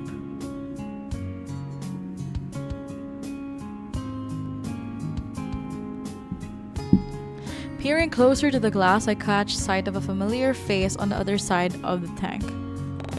Ren doesn't seem to notice me yet, seemingly far too entranced by the brightly colored creatures as they swim by. His soft eyes follow some of the smaller fish as they dart across the tank before swapping over to the group of guppies swimming past. Suddenly, our eyes meet at the moment the fish split up, and I watch as Ren's expression morphs from surprise into a sickeningly sweet look. He tries to say something, but his words come out inaudible due to the glass separating us. As if realizing, Ren instead points to one of the fish off to the side before resting his hand on the glass and mouthing something else. I still can't fully understand what he was trying to say, that is, until my eyes land on what he was pointing at. Catching me off guard, I watch in awe as a lone fish swims between us and captures both of our attention. It's an angelfish, isn't it? Was that an angelfish? The fond memory from our time at the pier comes to mind, and I find myself thinking back to when Ren affectionately gave me that nickname. And had I known any better, I would have assumed that he was thinking about the same thing, given the way his eyes crinkle and soften as the fish's scales shimmer underneath the artificial light. Too absorbed in how picturesque this all looked, I completely missed Ren's swift departure, that is, until he's rounding the corner of the fish tank and taking his place by my side. Hi, Cole. Oh, hey you. Fancy meeting you here. First thing I notice is how Ren is tugging at his sleeves again, though he doesn't seem to shy away from my close proximity, nor seem to mind it as much. Those fish were pretty neat, huh? Yeah, I couldn't take my eyes off them. Hey, did you spot the angelfish swimming by? I did. It was so captivating. It was, huh? Couldn't stop looking as well. Yeah, I didn't even know how they could be that color. Actually, this might sound cheesy, but after you mentioned the angelfish, it reminded me of our date by the pier. Remember? How could I forget? It's one of my most treasured memories. Top 3, in fact. Not wanting to let the opportunity pass, I decided to tease Ren a bit. Pfft, oh please, top 3? Don't laugh. If you get to be cheesy, why can't I?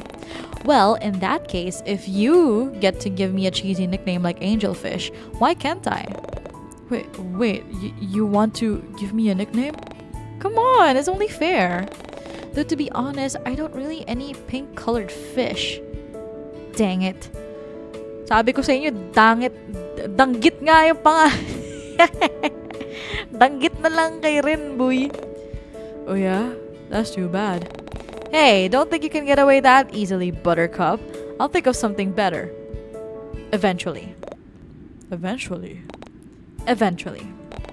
After that, Ren lets out a puff of laughter before returning his attention to the tank once more.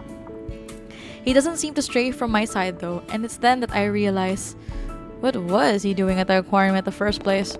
Without missing a beat, I take a step closer and voice my thoughts. You know, I wasn't expecting to run into you here. Oh, really? Yeah, no offense, but you don't really seem like an aquarium guy. Is that so? I didn't have any plans for today, so I figured I'd do a bit of under-the-sea sightseeing to pass the time. Plus, I finished the book you recommended the other week, the one about the underwater city. I guess it inspired me to come here. Really? Did you like it? What did you think about it? I enjoyed it, especially the part where... Oh, say it. Look at that. Ren isn't shy about how he leans over my shoulder to point at something outside my peripheral vision. I follow his finger, and between the driftwood and coral, I spot Eleanor and Tio standing awfully close together. I don't miss the way Tio sizes up Ren even from a distance before he tears his gaze away from us with an inaudible scoff. A surprised sound escapes the back of my throat as I watch Teo unabashedly run a hand down my co-worker's side, but what truly shocks me is the way Eleanor boldly grabs his arm and loops her hand around it. Get it, sister? Get it! Pinaslang mo, B. Pinaslang. No way. That's, wow. I honestly didn't know she had it in her. Pinaslang mo, Eleanor. She's my Kinney for fucking real, man. And while her confidence shocked me, it also sparked a bout of curiosity inside of me as well. Even though we all established that this wasn't an actual date, Eleanor still wanted to treat like one? But now that I really think about it, isn't this similar to the date I shared with Ren at the pier as well? Next thing I know, I find my mind wandering all that times I held Ren's hand as we walked along the boardwalk, and right now it looked all too tempting with how it was casually resting against the glass. I could easily fit the palm of my hand in his, and I'm sure he wouldn't mind in the slightest if I were to reach out now and... No! Come on, Cole! What were you thinking? Although... Come to think of it, wasn't I the one who initiated most of the hand-holding during the moments we spent together? Maybe he'd be okay with it after all. Should I? Yes, hold Ren's hand. Do it! Do it! Before I could talk myself out of it, I reach out and slip my fingers between Ren's palm and the glass of the tank. His skin feels I hate this word! Uncharacteristically coarse and rough against my own, but before I could question it, I brush against something cold and metallic instead. Daring a curious peek, I looked down and noticed a golden ring on one of his fingers. In fact, it appeared to look vaguely similar to one around his neck, but as soon as I opened my mouth to ask, Ren casually slips his fingers between my own to entwine them. He gives me a soft smile, almost as if he knew this was going to happen, before Eleanor's voice pulls me back to the present. Cole, there you are. Why didn't you say anything earlier, Tio? Where'd pretty boy run off to? Princess over here said he had to leave earlier. Dang if it isn't Buttercup. It's Ren, actually. Not this again. Before the two can have the chance to butt heads, I carefully step in and interrupt. Something came up at the hospital, so Leon had to go. Oh dear, I hope everything is okay. He assured me that everything is fine, so I wouldn't stress too much about it. I watched Eleanor shuffles on her feet in contemplation before noticing the item still grasped carefully in her hands. That's a relief, but... Oh! What do you suppose we should do with this ticket then? Shall I ask for a refund? It's fine. That's like loose change to me. I'll make it back in 45 seconds. Still, we shouldn't let it go to waste. Oh, I know! Eleanor's expression shifts from revelation to something more cheeky as she turns to me with a small, knowing grin. She leans close enough to whisper, but doesn't seem all that quiet about it. Here, why don't we give the ticket to your lover boy? Lover boy? You've gotta be joking. Hehe, should I tell you all about how our lovely Cole has a secret admirer and how he often rents out her books from the Eleanor! I feel like I'm missing some context here. Almost hastily, I snatch the ticket from Eleanor's hands and usher Ren inside the tunnel, away from the gossipy co-worker and Tio's smug grin. Bruh. Wait, guys, I have to reply. Of course.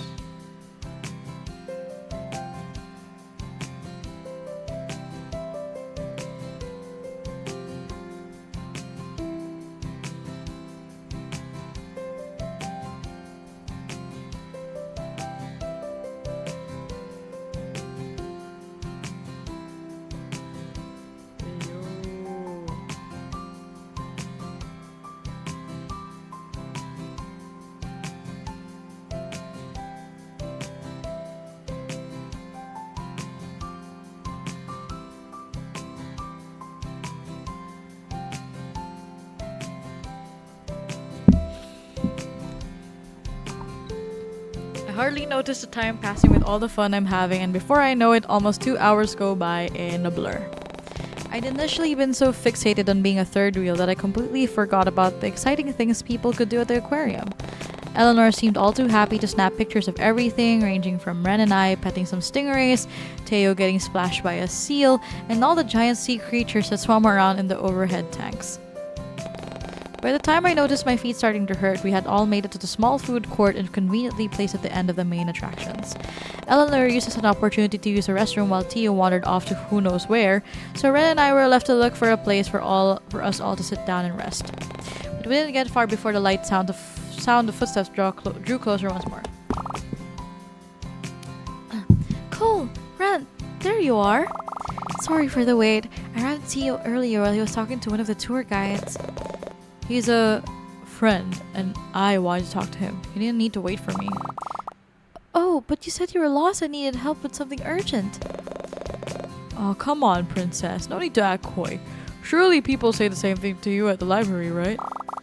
Well, yes, I suppose they do. But I don't see what that has to do with me waiting for you. Or acting coy, for that matter. You're adorable when you're clueless. Anyway, are either of you hungry yet? It's past noon and I'm worried Tio won't put his pride aside and admit that he's hungry. Excuse me? Oh, am I wrong? I could have sworn I heard your stomach growling earlier. Now who's acting coy? First of all, when did they reunite without me noticing? And secondly, was Tio embarrassed? There was no way I was going to let this opportunity pass. Aw, is that big baby hungry?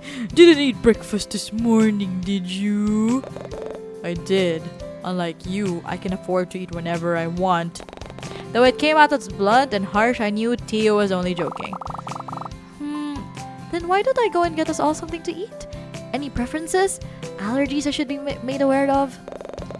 Aw, why do you care, princess? You planning to kill me or something? It's only natural to worry about the health of others. I wouldn't want to give you something you're allergic to. Besides, everyone deserves to be cared for. Oh, Eleanor, baby girl! She's so baby girl, I love her. Hala! Nag-blush, boy! You're weird. What was that? I said wasabi. I'm allergic to wasabi. Wasabi, huh? I see. What about you lot? Any preferences? Do you think they have any cookies? I've been having a really bad craving for it recently. Then in that case, I'll have a... Before I can voice my preferences, Tio cuts me off by pulling out his wallet and handing it to my co-worker. Eleanor takes it from him without complaint, but pairs it with a curious look and a slight tilt of their head. Yeah, whatever. I need to have a word with Dollface over here. I don't get the chance to fully respond before Tio directs me towards the opening of the food court, but I barely get 3 steps away before I feel a gentle tug at my sleeve. Curious, I glance back only to find Ren sporting a pout on his soft features. Oh no, baby girl, I'm sorry. Relax, Buttercup. You'll get her back in one piece. Excuse me. Now that I think about it, it was kind of out of the blue for Tio to be acting like this. I mean, since when did he ever want to talk about something serious? With that revelation in mind, I offer Ren a reassuring look and give his arm a comforting squeeze. I'm sure it'll only be a few minutes. Oh. His eyes flicker between me and Tio a few times before it lands on my hand, still resting on his arm, and he lets out an inaudible sigh. Okay, I'll wait for you here. No, stay where Princess can see you, unless you want her to freak out and think we ditched. Her name is Eleanor, you know. Wow, amazing, whatever. Come on, let's go. Without another word, Tio nudges me in the right direction, leaving Ren all alone and confused. Guys, I need to pee. I need to pee real quick. Oh my god.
Okay, I'm back, chat.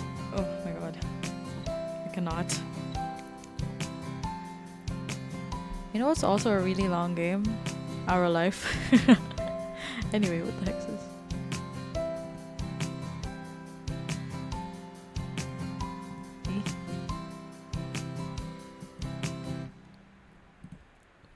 Following closely behind, Tia leads me to a quiet corner near the food court before turning around and boxing me with his large arms.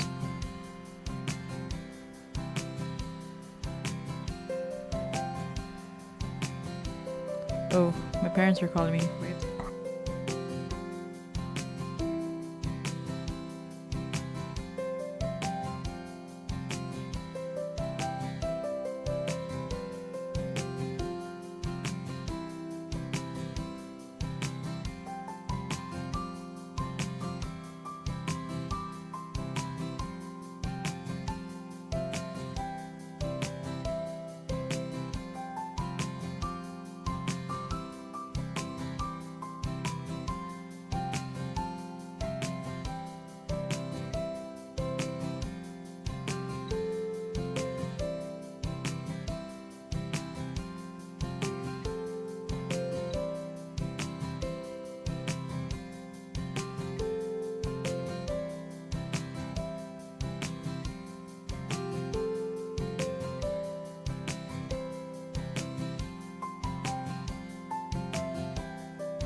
Okay, chat. People keep on calling me today. It's so interesting. I have no one to talk to, but like, yeah. Following closely behind, Tio leads me to a quiet corner near the food court before turning around and boxing me in with his large arms. He casually leans his way to one side before finally speaking. Say, hey, so I've got this fun idea. Seriously, I thought you wanted to talk about something urgent. Dang. Could you be a little less about it? As a matter of fact, yes, I do. No, you always say, I got an idea. And it turns out to be something illegal like trespassing or vandalism. Is that the whole point of an idea? He was not serious. We are not about to discuss the logistics behind. Look, it's serious. I need you to help me make Ellie or whatever. Jesus, he can't even remember the fucking name. What an asshole. But I mean, like, oh, this is irritating. This is absolutely like fucking-tating. Bruh. She's getting a bit too clingy for my taste, and might even get Buttercup to ease up on all that juvenile puppy love crap. You seriously don't think he's being too clingy? He's practically glued himself to your side the entire day. Bro, you just have avoidant attachment style to it. You sound like that, okay? Avoidant attachment little shit. Oh my fucking god. Crazy man. Crazy, crazy, crazy man.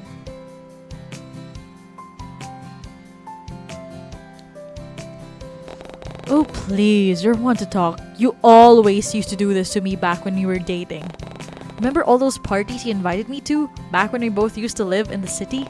You always left me by myself so you could go mess around with other people.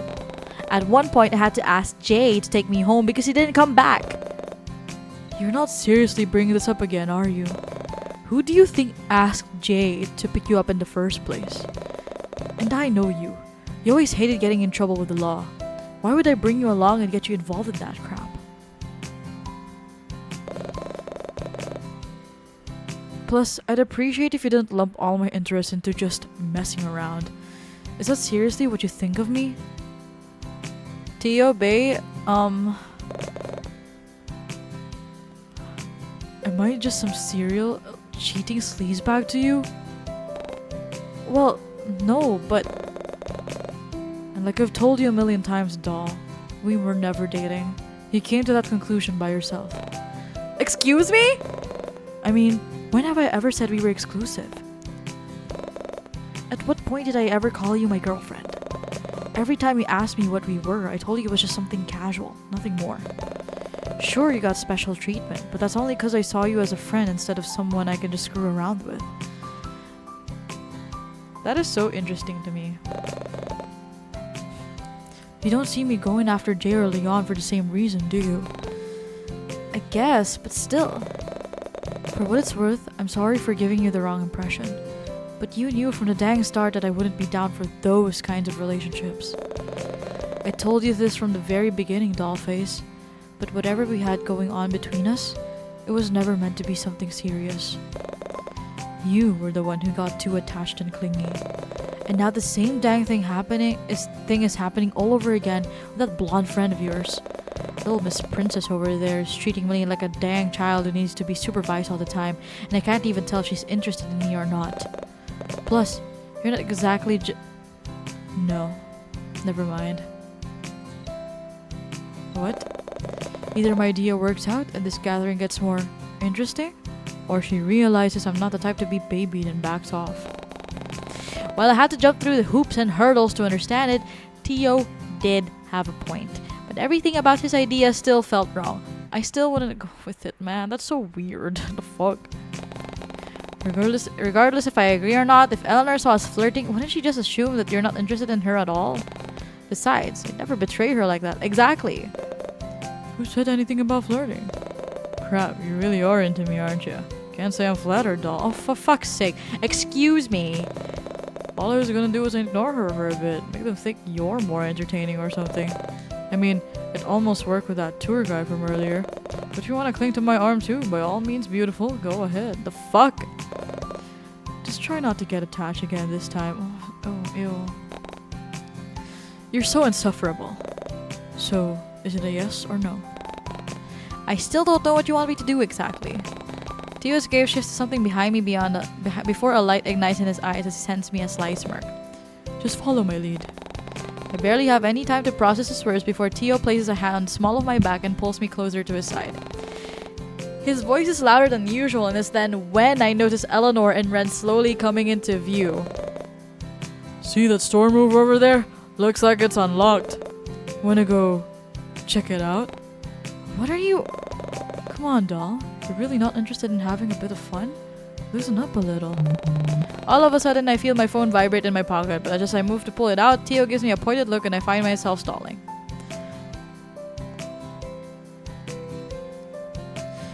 I would not, bruh. I would refuse and stay where I am.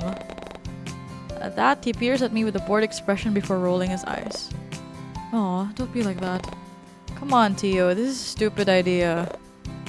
Stupid? You're joking. Look, as much as I want to help you out, I don't really think this is going to accomplish, well, anything.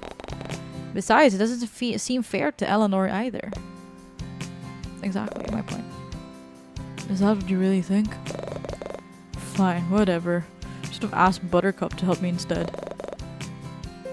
Got anything else to add? If not, let's head back. Without another word, Tio drops his hand and walks away, leaving me to trail behind. Why you mad, bruh?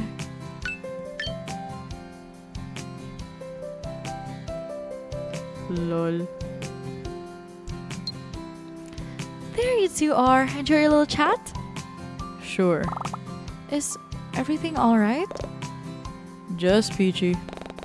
Tio shoots a wry glance in my direction and says, see, I told you so, but I brush it off with a sigh.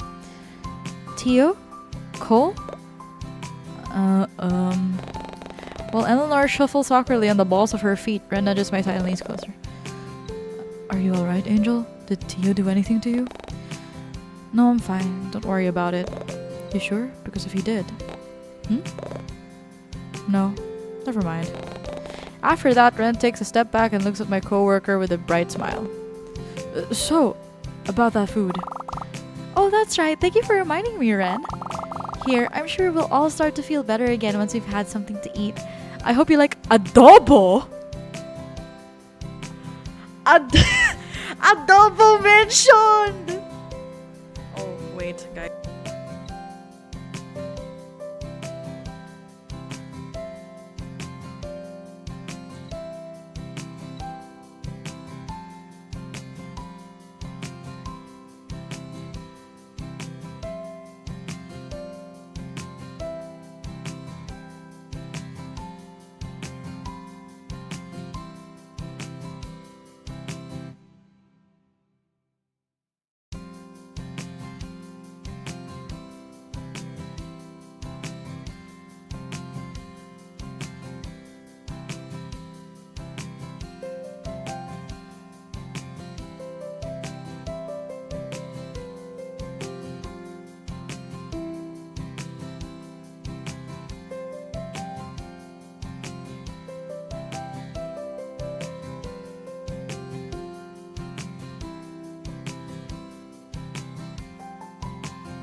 Philippines!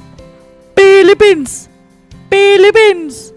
Adobo! Adobo! Philippines! Philippines! Woo! Freak! Piste! Adobo. Is that for? Yes! Hell fucking yeah! Why, yes! It's a dish that mainly features chicken and rice, which I figured would be beneficial for you, given your build and all. Ay, fuck yeah. Bring in your protein, bro. Your protein. Adobo. Adobong manok. May toyo, may suka. Minsan, may kalamansi. Nilalagyan ko ng kalamansi yung akin. May pamintang buo. May manok malamang. Philippines! Philippines! Hey! Let's fucking go! Yeah, hell yeah. Philippines mentioned, I'm gonna suck it dry. Interested in my body, are you? No? Well, yes, technically, but only because I'm concerned about your dietary requirements. You look like the type of person who takes care of their health. And my sister, Kiara, she was the one who introduced this dish to me while she was studying abroad. I really think you'll enjoy the taste. Hell yeah! Kiara? That's a Filipina right there. Pinay yan, boy, kahit blonde hair, kahit green eyes. Filipina by heart. Because what does it mean to become a Filipino? It just means that you love the culture and the country with your heart and soul. It doesn't necessarily have to be your nationality or your gender or whatever. Just as long as you love the Philippines, the culture, and its people, and the country in general, ikaw ay tatak Pinoy. Hell freaking yeah! Philippines! Philippines! It's one of her top 10 favorite foods. Oh my god. Your sister again? Really? Sure, whatever you say, princess. Hand it over. Wag kang racist, ha? Joke lang. With a groan, I knocked my elbow against Tio's arm, yet all it does is make him give me yet another one of those pointed looks. Anyway, here, Cole. I brought you the same thing as Ren. I hope that's okay with you. I love adobo! As a Filipina, I love adobo. Lalo na kapag may boiled egg. Ooh! Oh! So good. Minsan may patatas.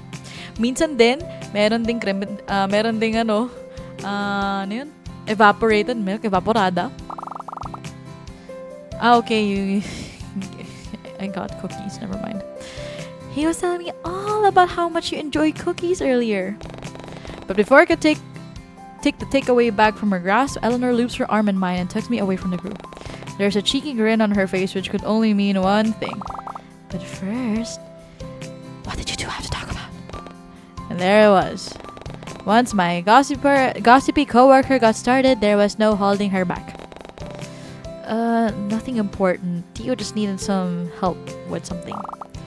Oh, is everything alright now? I watched as Eleanor peers over my shoulder to look at Tio, who is still within earshot. Crap. Does he still need help? I can go and find another staff member if you... Forget it. This is starting to get real annoying now. Oh. Tio! Move. Tio doesn't wait for a response as he shoulders past Ren and makes his way towards one of the exits. Did I say something wrong? No, Nori. Perhaps I should go and apologize. No, he didn't do anything wrong. Here, I'll go and talk to him. You stay here with Ren. Wait. You don't have to, Cole.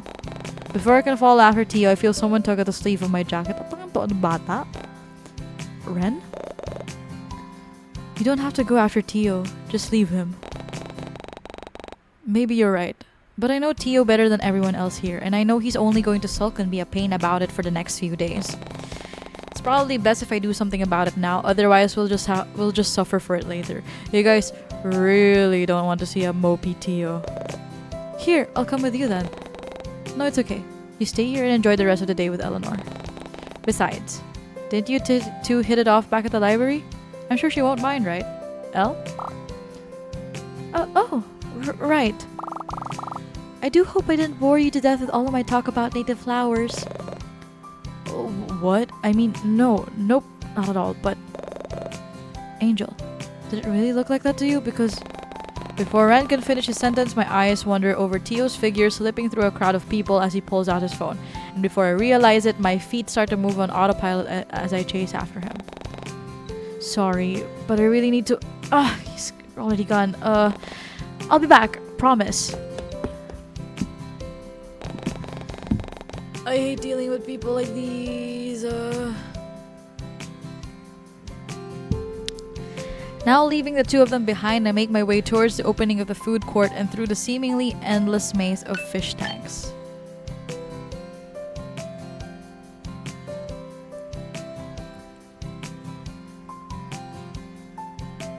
Interesting. Pushing open the heavy doors to the back entrance, I aimlessly peer down the alleyway in search for my grumpy and perhaps even childish friend. My instincts tell me to head towards the hustle and bustle of the main street, but as I round the corner, I bump into someone else's chest. Whoa, sorry. I guess I wasn't looking where... Wait, Cole? Leon! What are you doing here? I was just about to go... Go after Tio? Huh. It might be best to let him cool off a bit, yeah? Just saw him sulk off in the direction. Plus, he seemed kinda off in the group chat. Yeah, I figured he'd message you guys. Well, actually, he messaged Jay, who then messaged me, but he sent it to the wrong chat, so now... Here I am! I was on my way back from the hospital anyway. I figured I'd pop in and see what was up. Well, I guess now you know. Yeah, I suppose. But, look. Seeing as Jay is aware of everything now, maybe it's best to let him handle Tio, yeah? You think so? Leon gives me a non-committal shrug of his shoulders before gesturing for me to follow him. It might help diffuse the situation. I mean, Jay has known him since elementary school. If he's able to put up with Tio for that long, I'm sure he'll be better helping us. Maybe you're right. Still not convinced? Still want to go and talk to Tio, we can. I don't mind tagging along and... No, it's just... I can't help but feel like this is all somehow my fault. I mean, I know it's not, but... You know how Tio can get. Especially when he's told not to do He's told not to do something. Real, man. Yeah, but I can't help but wonder if I could have been nicer about it. More kinder? I didn't think he'd react this way when I told him not to. Nah, I think this is what Tio needs. He doesn't show it, but he's always been coddled by everyone. Even his parents. And all those people he hangs out with in the city, I can almost see where he gets his mindset from. Tio never used to be like this, you know? Back when we were younger. But I guess this is what happens when you've been denied genuine attention for most of your life. He doesn't know how to handle someone telling him no whenever he does something crazy. But it's not entirely his fault. Aside from his questionable friends, Tio also grew up with distant parents. Whenever he wanted attention from them, he'd often have to do something brash just to get their attention. Oh, Tio. But it never lasted long. They just throw money in his direction and eventually ignore him again. It's pretty sad, honestly. I think all he wants is for someone to actually acknowledge him for who he is, not how he acts. Tio, I'm sorry!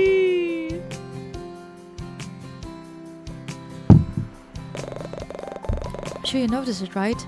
Everyone wants him for his money, looks, and popularity. I doubt he's got any real friends, you know, aside from us. Oh, and Jay, of course. Outside of our friend group, I doubt Tio surrounds himself with genuine, good-hearted people. I bet his mates from the city don't even have his best interests at heart.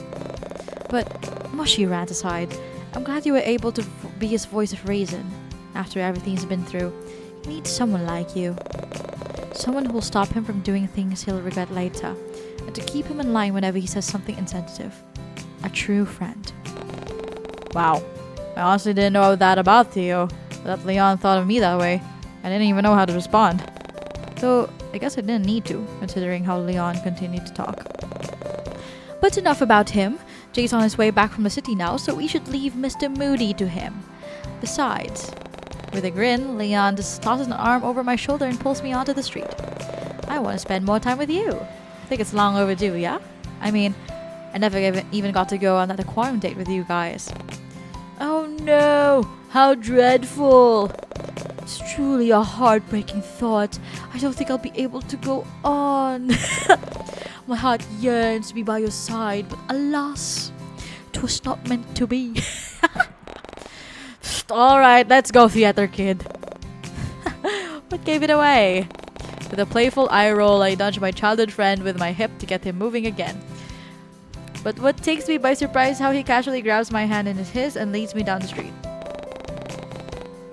This almost feels like old times, back when we used to run hand in hand towards our favorite playground after school. I wonder, was Leon thinking the same thing as me? But when I glance upwards to check, I instead take notice of the destination my companion was leading me towards. After all, the massive umbrella made it hard to miss. A soft smile pulls at my features from the nostalgic sight before me, and I give Leon's hand a gentle squeeze to let him know about my excitement. I can feel him do the same to my hand in return, which only makes my grin grow even wider. An ice cream stand, huh? Yeah, it's been a while since we visited one of these, hasn't it? That's true. I wonder if they still sell those wacky flavors. Did you just call my favorite flavor wacky? I can't believe it. Why, I would never. Oh, really? Do you even remember what it is? Duh, it's... I love mint chocolate chip, actually. Yep. Neapolitan? You got it. See, I knew you'd remember it. I never doubted you for a second, doll. I love Neapolitan. What the frick? That's not tacky or wacky. How could I ever forget? The only reason it's your favorite is because it's like 3 flavors in one. And that's the reason why, because it's so good. Exactly. And all for the same price as one too. That's kind of like cheating, isn't it? Oh yeah? That sounds more like jealousy to me. Oh please. Don't worry, I wouldn't mind sharing my ice cream with you. Gems too. Ew, gross. Gross? Anyway, that's your turn. Huh? Oh, are you going to guess? Of course I am. It's only fair, and also because I remember your favorite flavor too. Is that so? I mean, as long as it hasn't changed over the years. No, it's still the same. Then there's no use going to guess it correctly, but now that I think about it, what is my favorite ice cream flavor? I should probably have one in mind before he guesses. It's Neapolitan too. My favorite flavor of ice cream?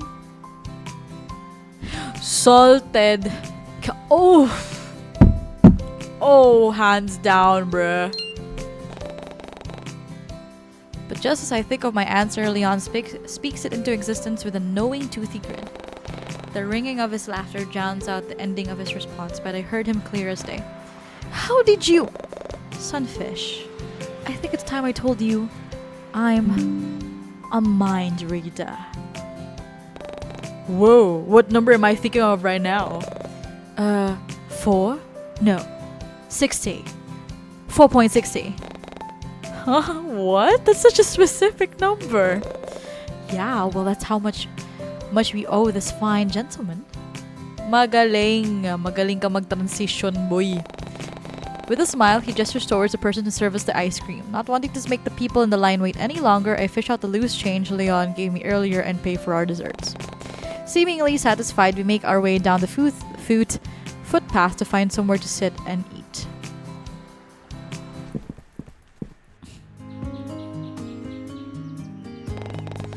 Eventually, Leon leads me to a nearby park where we plop down on one of the benches that can cover feet. Oh my god, am I dyslexic? I don't know. We spent a long while just chatting and catching each other up on all of the things that happened in our lives during our time apart. And soon enough, all of our ice cream is gone and the sun was slowly beginning to set. A comfortable silence blankets the both of us as Leon casually throws his arms behind his head and closes his eyes. He seems at peace like this.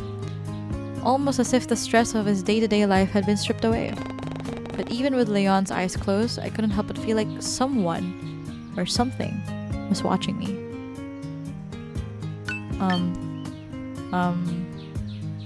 It's not gonna die, right? I'm gonna be so sad, like, please no.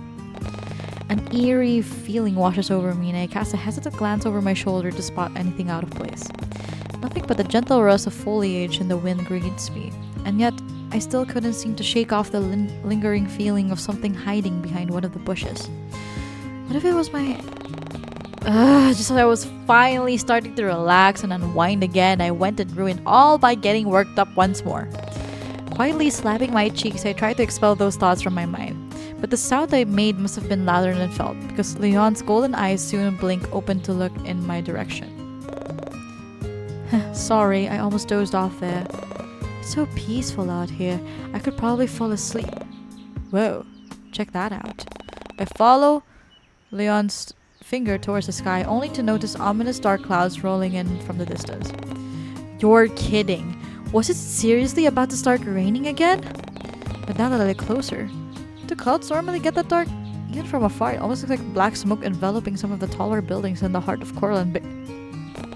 It almost seemed unnatural. All too quickly, the soft timbre of Leon's voice cut through my thoughts.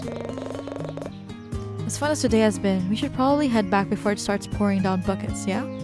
Here, I'll walk you home. He offers a hand to help me up from the bench, and just as I take it, I hear a twig snapping from somewhere behind me. But before I can react, the muted sound of thunder cuts me off. Thanks, Leon, but your place is in the opposite direction, isn't it? I wouldn't want to make you walk all the way back. Nah, I'll be fine. Don't mind walking. What if it starts raining? A little rain never hurt anyone. Something tells me it won't be a little bit of rain. Actually, yeah, you might be right. Gasp! Me? Being right? Could it be? What date is it? Is that blue moon? Come on, knock it off. But hey, are you sure you don't want me to walk you home? I'm sure. Besides, I could use some alone time. The past few days have been hectic, to say the least. Yeah, well, so long as you don't stress yourself out on anything. If you need to vent, you know who to call. Oh, Leon! Tio? That's so sweet. Despite saying that I'd be perfectly fine walking home on my own, Leon ended up accompanying me to the entrance of my apartment complex before finally parting ways. It was nice being able to catch up with him like this, and I generally find myself wondering if we could do it again in the future.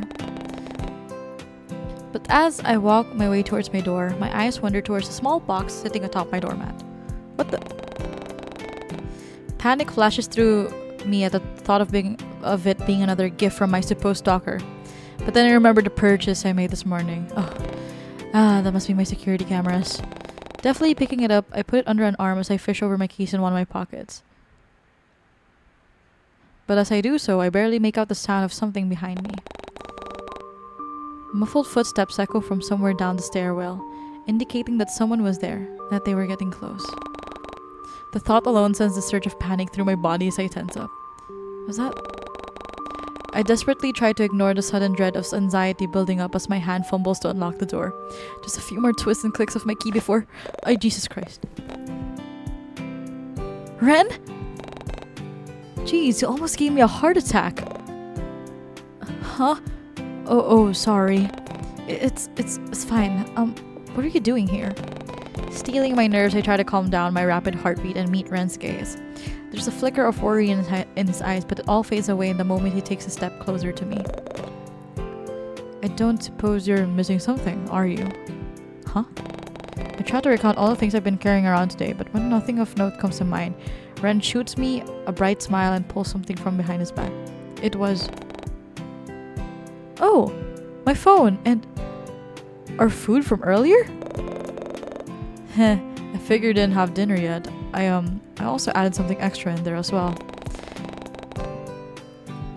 As if realizing how suspicious his words sounded, Ren's cheeks immediately flush a deep red as he backtracks and stutters out a response. Dessert! It's a dessert. I bought it on the way here. You don't have to eat it though. Oh? Peering into the bag, still being held tightly in Ren's grasp, I noticed the food, an adorable angelfish plushie. And was that a small cup of salted caramel ice cream sitting on top?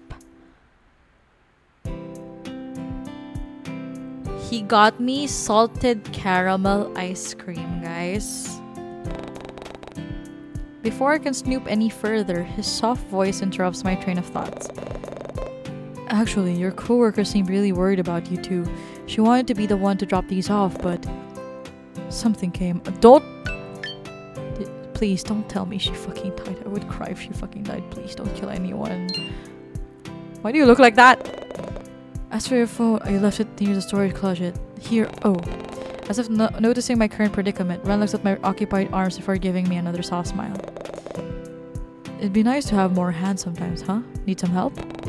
It's fine, I think I got it. Just when I think my door is unlocked, I somehow lose my grip around the parcel in my hands. But luckily, Ren catches it just in time before handing it and everything else back to me. Say, that sure is heavy, huh? With how obvious Ren's gaze was, I could tell that he wanted to ask what was inside. Surely there wouldn't be anything wrong with telling him.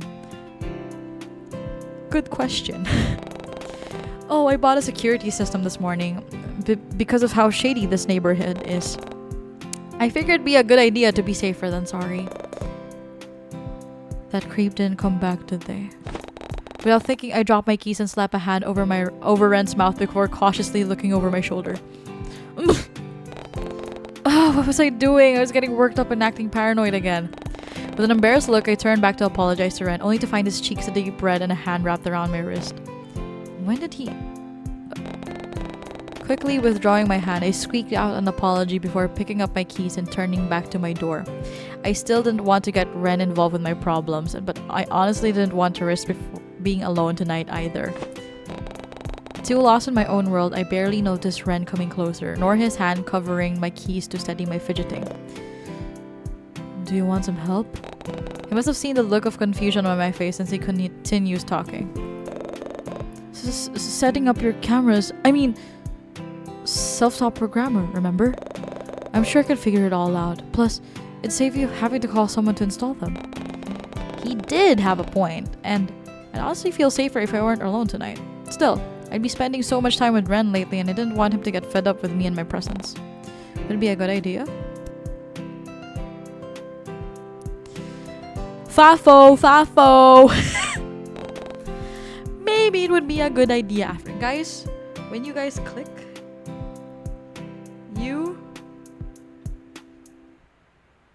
you don't need to like... It's fine. It's fine. It's fine, guys. Would you mind? I probably look pathetic with how I barely make eye contact, instead choosing to start my door rather than Ren. But he doesn't seem to mind, or perhaps he simply chooses not to comment on it. I'd be happy to, Angel.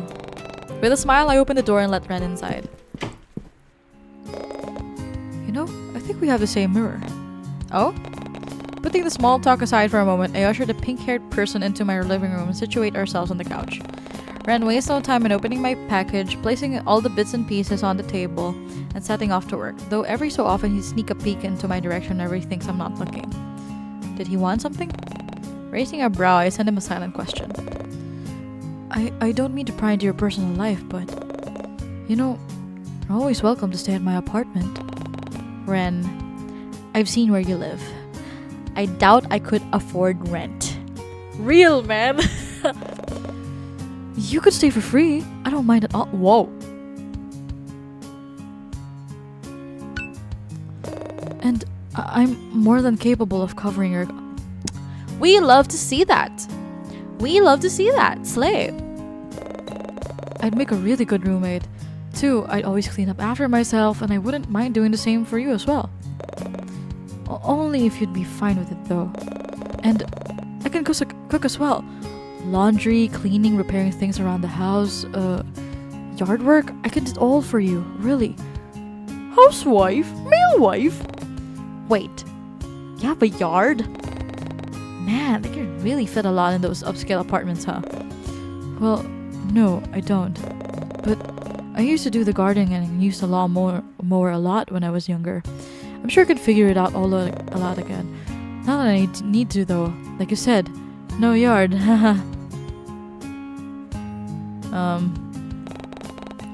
No offense, Ren, but I can't imagine someone like you mowing grass. Was that your first job as a teen? Before that, actually. Huh? Before that? You mean as a child? Maybe a bit younger? Younger? I mean, just kidding. Yeah, it was my first job as a teenager. Anyway, the point is, I'd be happy to let you stay at my place. Oh? Well, I really appreciate the offer, Ren, but I gotta tough this one out on my own. Oh, if you say so. He goes quiet after that.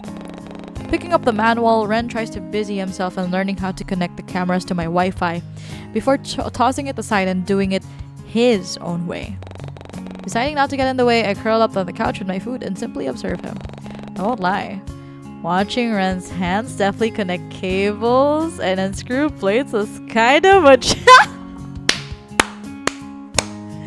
But I wasn't about to say anything. Oh my god, so real. That is so me. It reminds me of my boyfriend when he was working on my laptop. Like, I swear to God, bro, I was looking at nothing but his hands. What else the hands can do? That's freaking crazy. I can't. Oh my goodness. Wait, that's so funny. That's so funny. Anyway, moving on. And soon enough, the events of the evening slowly draw out as I start to feel the telltale signs of weariness take hold of me. I try my best to muffle my yawn before I glance up at the clock on my wall and read the time. Just past midnight. Dang, I hadn't realized I'd been at this for so long. Tired? Ren's voice startles me and I glance back to see that he had already put down the cameras and was reclining in a seat to fully look at me. Kinda. It's been a long day. You can head to bed if you want. I'll set this all up and lock up once I'm done. You're still going to go home after this? You want me to stay? Did I? Strange. Perhaps it was because we'd been spending so much time together, but it's how I grow fond of Ren's presence. It was comforting to have him near, though I wasn't about to tell that to him, so with an affirmative nod, I make the decision. Yeah, I do. Oh. Ren's grin practically reaches his ears as he laughs to himself. Okay, sure, no problem. I can't help but playfully roll my eyes at his enthusiasm. Well then, why don't I get some pillows and blankets and we can camp out here for the night? Just like a sleepover? Sure. His toothy grin reminds me of my childhood days, back when I'd beg all the adults to let some of my friends from school stay the night. With all of us wrapped up in patterned blankets, I'd cuddle up on the couch with everyone until we'd all fall asleep. But it wasn't Leon who came to mind. It was someone else?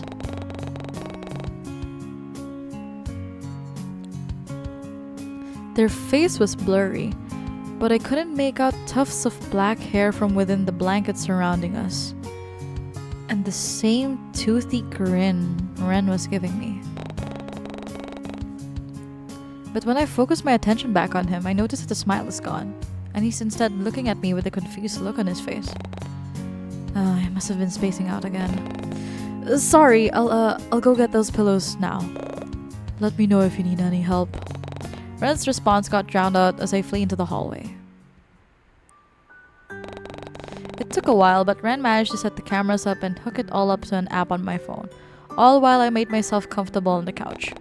He explained how to use it, but if I were being honest, I started to nod off once he started geeking out about the different kinds of alarm buttons. So cute, bro. Before I know it, my head falls onto his shoulder with a soft thump, and I feel Ren's body shake as he lets out a faint laugh. Something moves from the chair next to him before a warm duvet is wrapped around my shoulders. I can feel Ren pull me to his side before we both fall backwards onto the couch. His chest softens the blow, and with one of his hands gently threading to my hair, I slowly start to drift off. Dude, I would have fallen asleep fast.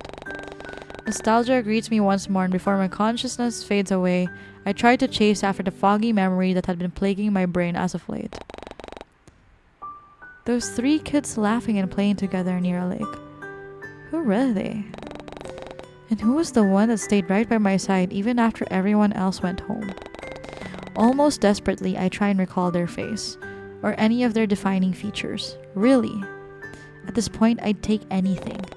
But it's all for naught when I feel Ren's lips fall to the crown of my head to place a chaste kiss. Sleep well, Cole. With his comforting voice in my mind, I slowly start to slip away. Oh! That was day 4, guys. Holy shit. We're going to day 5. We're going to day 5! New content! I'm so excited for this. I'm so excited for this because in day 4, it was totally different when it was just day 4. Anyway, rather than the faint chirping of birds outside my window is the sound of something buzzing that rudely pulls me out from my slumber. Muscle memory immediately kicks in, causing me to haphazardly throwing my arm above my head and fumble around in search of the noise. When my hands lands on what I think is my phone, I groggily pull it closer to see what all the fuzz is about. My boss's name flashes on the screen, causing me to awaken fully, and I allow my phone to read its message. Wait.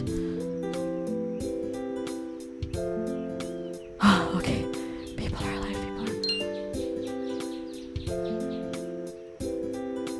Ooh, this is a whip and it does nothing right now. Cool. Oh, that's fucking scary. Actually, like, why is that kind of scary?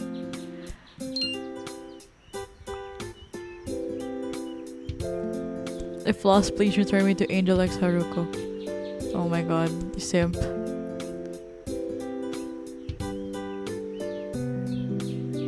Batting my pretty Maple, I would go to war for your turn of books on time. I hope everyone's a lovely day to have more MMOs to play. As far as my mind. That's so cute. Library will be closed today for pesticide spraying. Bookworms are back. You will get paid to leave. Conan. Well, that was relatively short and to the point, much like how how Conan is always known to be. Though, he was never really the type to substitute letters and numbers. He was always more of the punctual type, I guess. Ah, well, maybe Eleanor was giving him texting lessons again. Or perhaps his daughter, Alice. Was she even old enough to text? Before I can let my thoughts wander, I instead busy myself with drafting a response before fucking hell, these English words! Haphazardly throwing my phone onto the empty space near my bed and letting out a sigh. Wait. Empty space? That reminds me. What happened to Ren? The last I remember from last night was us snuggled up on the couch together. At that, my cheeks immediately grow warm at the thought, and without so much as thinking, I reach for my phone once more to check out the security camera app he installed.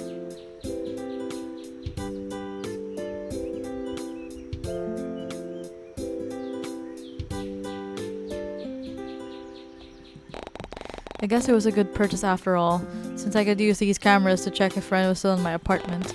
Looking for the app he installed on my phone, I open it up and navigate towards the camera in my living room. I see the telltale size of my pillows and blankets on the couch.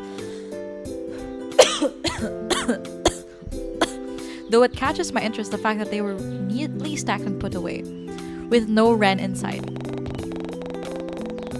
Curious, I switched to a different camera to find him. He wasn't in my kitchen either, and not near my entryway. There was no point checking the camera in my bedroom since, well, I'm already here, which only left...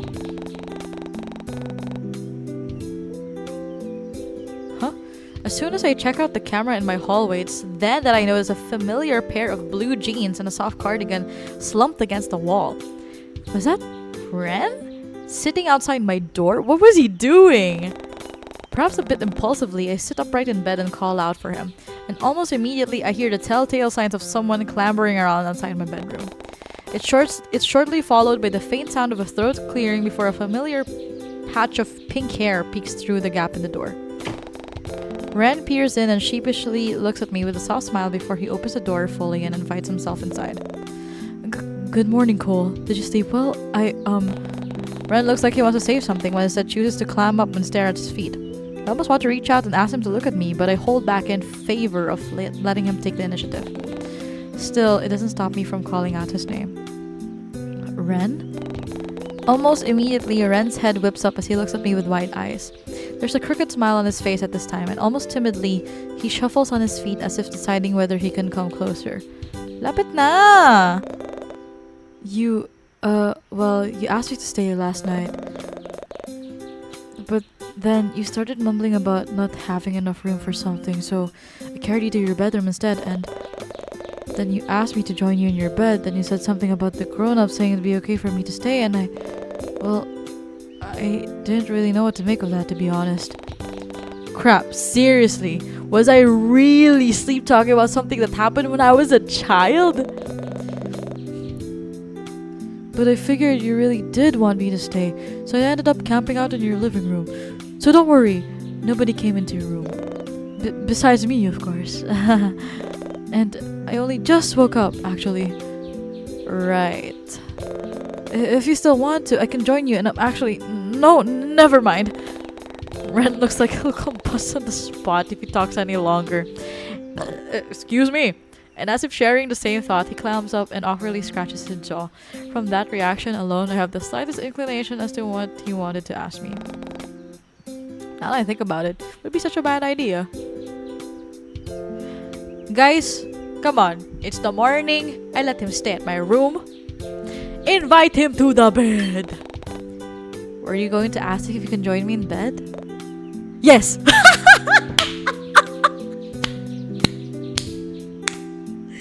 We love to see it, bruh. No, wait, I mean, you don't mind? Because I don't mind standing here, honest. Honest, you can't even notice the draft, and I don't mind the sunlight directly hitting my eyes at all. Come here, Ren. Oh, almost like a puppy, he immediately makes a beeline towards me, but not before closing the door and waiting for me to lift the blankets up. I suppose that's his way of making sure I really want him in my bed. Aww. Aww. Not wasting another second, Ren joins me underneath the duvet and makes himself comfortable beside me. Hi. Hey, stranger. Your bed is so warm. That's usually what happens when someone sleeps in it. I don't miss the way he pulls the blanket closer to his face with a warm smile. Funny, I sometimes do the same thing whenever I pull my clothes from the dryer. There's just something about the warm and soothing sense that make me feel happy. It makes me wonder if Ren is feeling the same. Though admittedly, it was a bit weird knowing that they're my sheets and not his, but Ren's eccentric nature had been growing on me these last few days. Somehow, this didn't really faze me anymore. Ren, however, seems to have different thoughts, as if realizing what he had just done. His eyes grow as wide as saucers before he whips his head in the opposite direction and faints interested though. What the frick? There's a prominent blush spreading across his cheeks as he clears his throat and pulls the blankets down again. Before I can react, my phone goes off for what felt like the 100th time this morning, and I fish around for it once more with a groan. Not bothering to look at the screen this time, I swipe my finger across the screen to answer the call. Wait, call? Hey, morning, sleepyhead. I've got something big to share with you. If it's not too much trouble, could you go to the ferry to... Wait. Who's in your bed? Hello, yes, you. I could see your arm.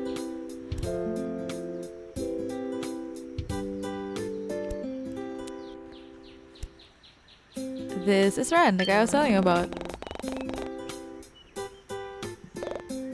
Huh? Stop! This reminds me all too well of something very familiar.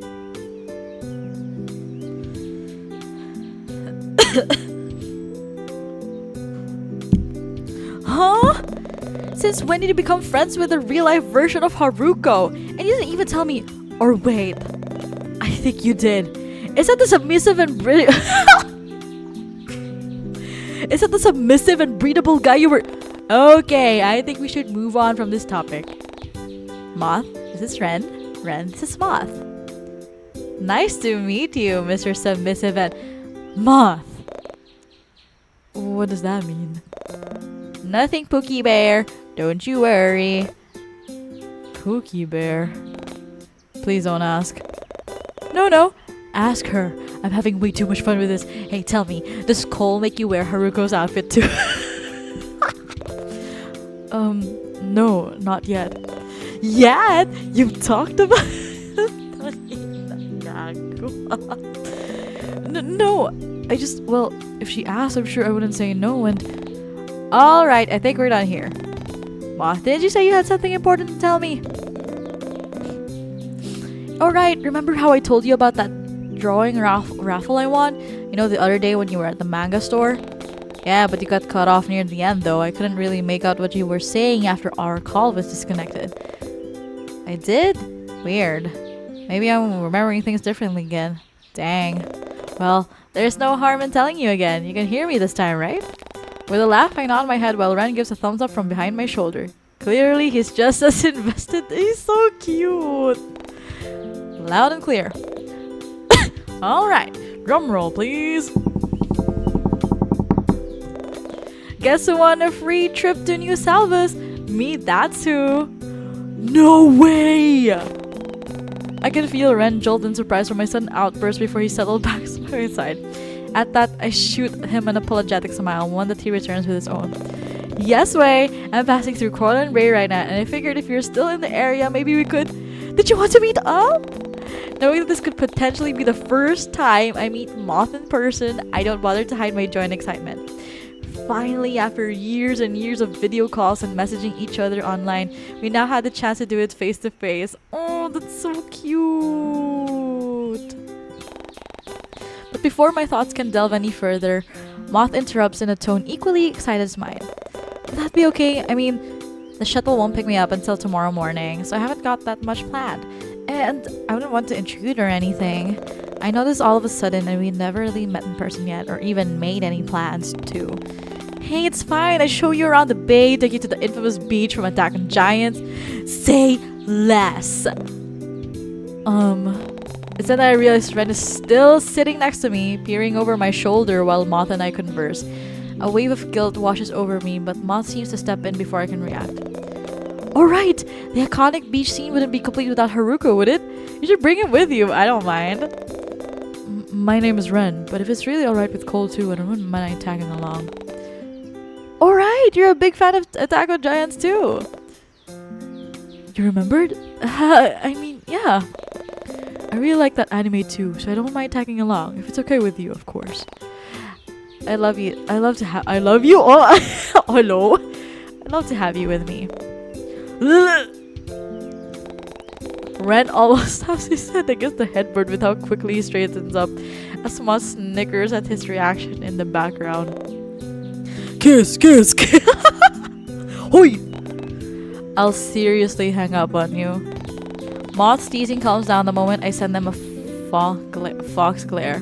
Ren seems to find amusement in my words as well, given how the corners of his lips blend to the faintest of smiles. Man, who knows what you do were getting up into bed before I called. Goodbye, don't ever call me again. Hold on. I'll be waiting for you guys at the ferry terminal, but don't make me wait too long. Watching the ocean makes me feel nauseous. Also, I want to be the one who hangs up first. Bye! Before I can get a word in, Moth flashes me a cheeky grin and ends the call. Well then, I guess it's breakfast to go? With a smile, Ren eagerly nods his head. No. The salty aroma of the sea is the first thing I notice before a large ferry boat comes into view.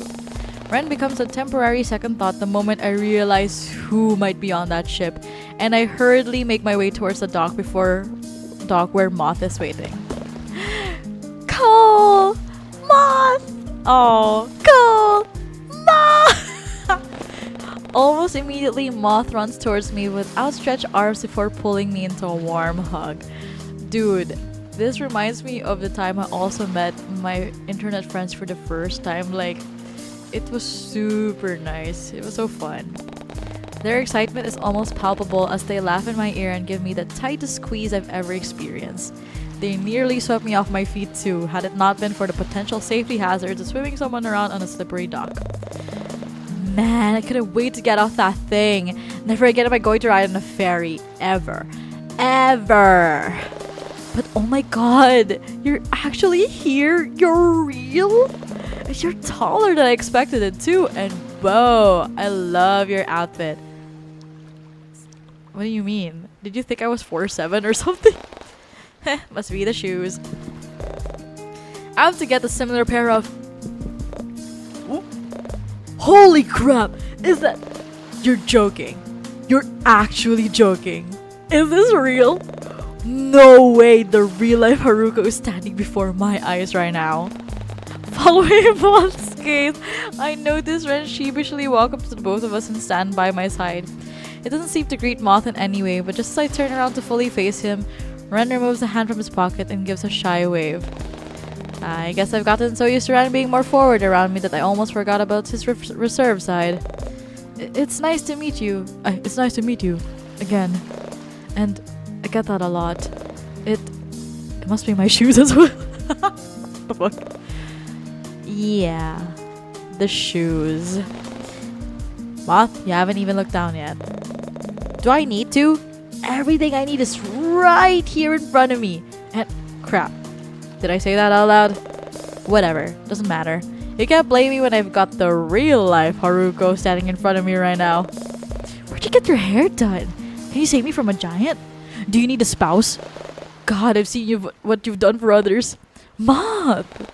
I'd never seen them so animated before. It was almost hard to believe that this was the same Moth who'd always shy away from social situations. Sorry, I'll try to tone it back. Keyword being try here. But for real though, thanks for coming out and meeting me like this. I know it's really last minute. Not at all, I had nothing planned for today anyway, and I'm glad Ren was willing to tag along. Of course, I like making you happy. God, he really is Haruko. Oh, it's Ren. And I guess, well, apart from the hair, I suppose it's just a major coincidence that Haruko and Hai happen to act the same. It's one of the reasons why he's my favorite character, actually. It's hard to miss the way Ren looks at me when he mentions Haruko as his favorite, but it happens all too quickly that I fear it was just a trick of my imagination. Yeah, I like him because he's hot. Plus, he whimpers and pouts in the most cutest way whenever he's upset. Moth, you are the goat. I love Moth. Oh my god, she's my new spirit animal, bruh. I almost laugh at the way Red's eyes widen at Moth's words. Also, have you seen him in the latest episode? I swear, the animators knew what they were doing when they ripped his uniform.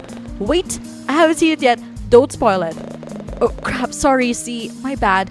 But hey, if you've got the time, why don't we all watch it together later? It sounds like fun. Don't you think, Angel? I wasn't expecting Ren to join in, but much less witness Moth be so social with someone. But then again, much like me, Moth has been obsessed with Attack on Giants since it first came out, so it made sense for them to be able to gush about it without any restraint. Plus, it was nice to see Moth having fun. So who was I to just put a stop to it? Speaking of, did I tell you the reason I'm here in the first place? Well, you know about that one anime convention being held in New Salvis? They were hosting this AOG art contest online, so naturally I joined and won! So now I get to the convention for free, and I get to have one-on-one time with all the voice actors! I mean, come on! I finally got the chance to talk to the voice actor for Haruko? This is like a dream come true! I wonder if I can get him to say he wants to marry me. Wait, why didn't I know about this? Yeah, now that you mention it, it is kind of strange how you never said anything to me. You must be really busy with work, huh? Work? Guess you could say that. However, with everything that's been happening recently, I'm not entirely sure I can blame my distractions on my job. And I love Attack on Giants. It's weird how I never got any recommendations or asked for the convention online. Huh. So much for personalized feeds. Well, don't worry about it too much. I'll be sure to buy you all the Haruko charms I can find. I mean, I still owe you, don't I? Besides, the convention isn't until tomorrow and we got an entire day to kill. Did you once say you wanted to show me some of the sights here? Oh, you remembered? Well, since we're already here, why don't we start with the main beach? Oh, but you don't really like the water, do you? Maybe we can just... They don't? Yeah. Though it's not really what the water like estimate. It's what's lurking beyond. Unknown creatures, ships and planes that go missing for no reason, endless depths that have yet to be explored. Yeah, nope. Not for me. Oh, and I almost drowned as a kid. Bro, she's so me, dude.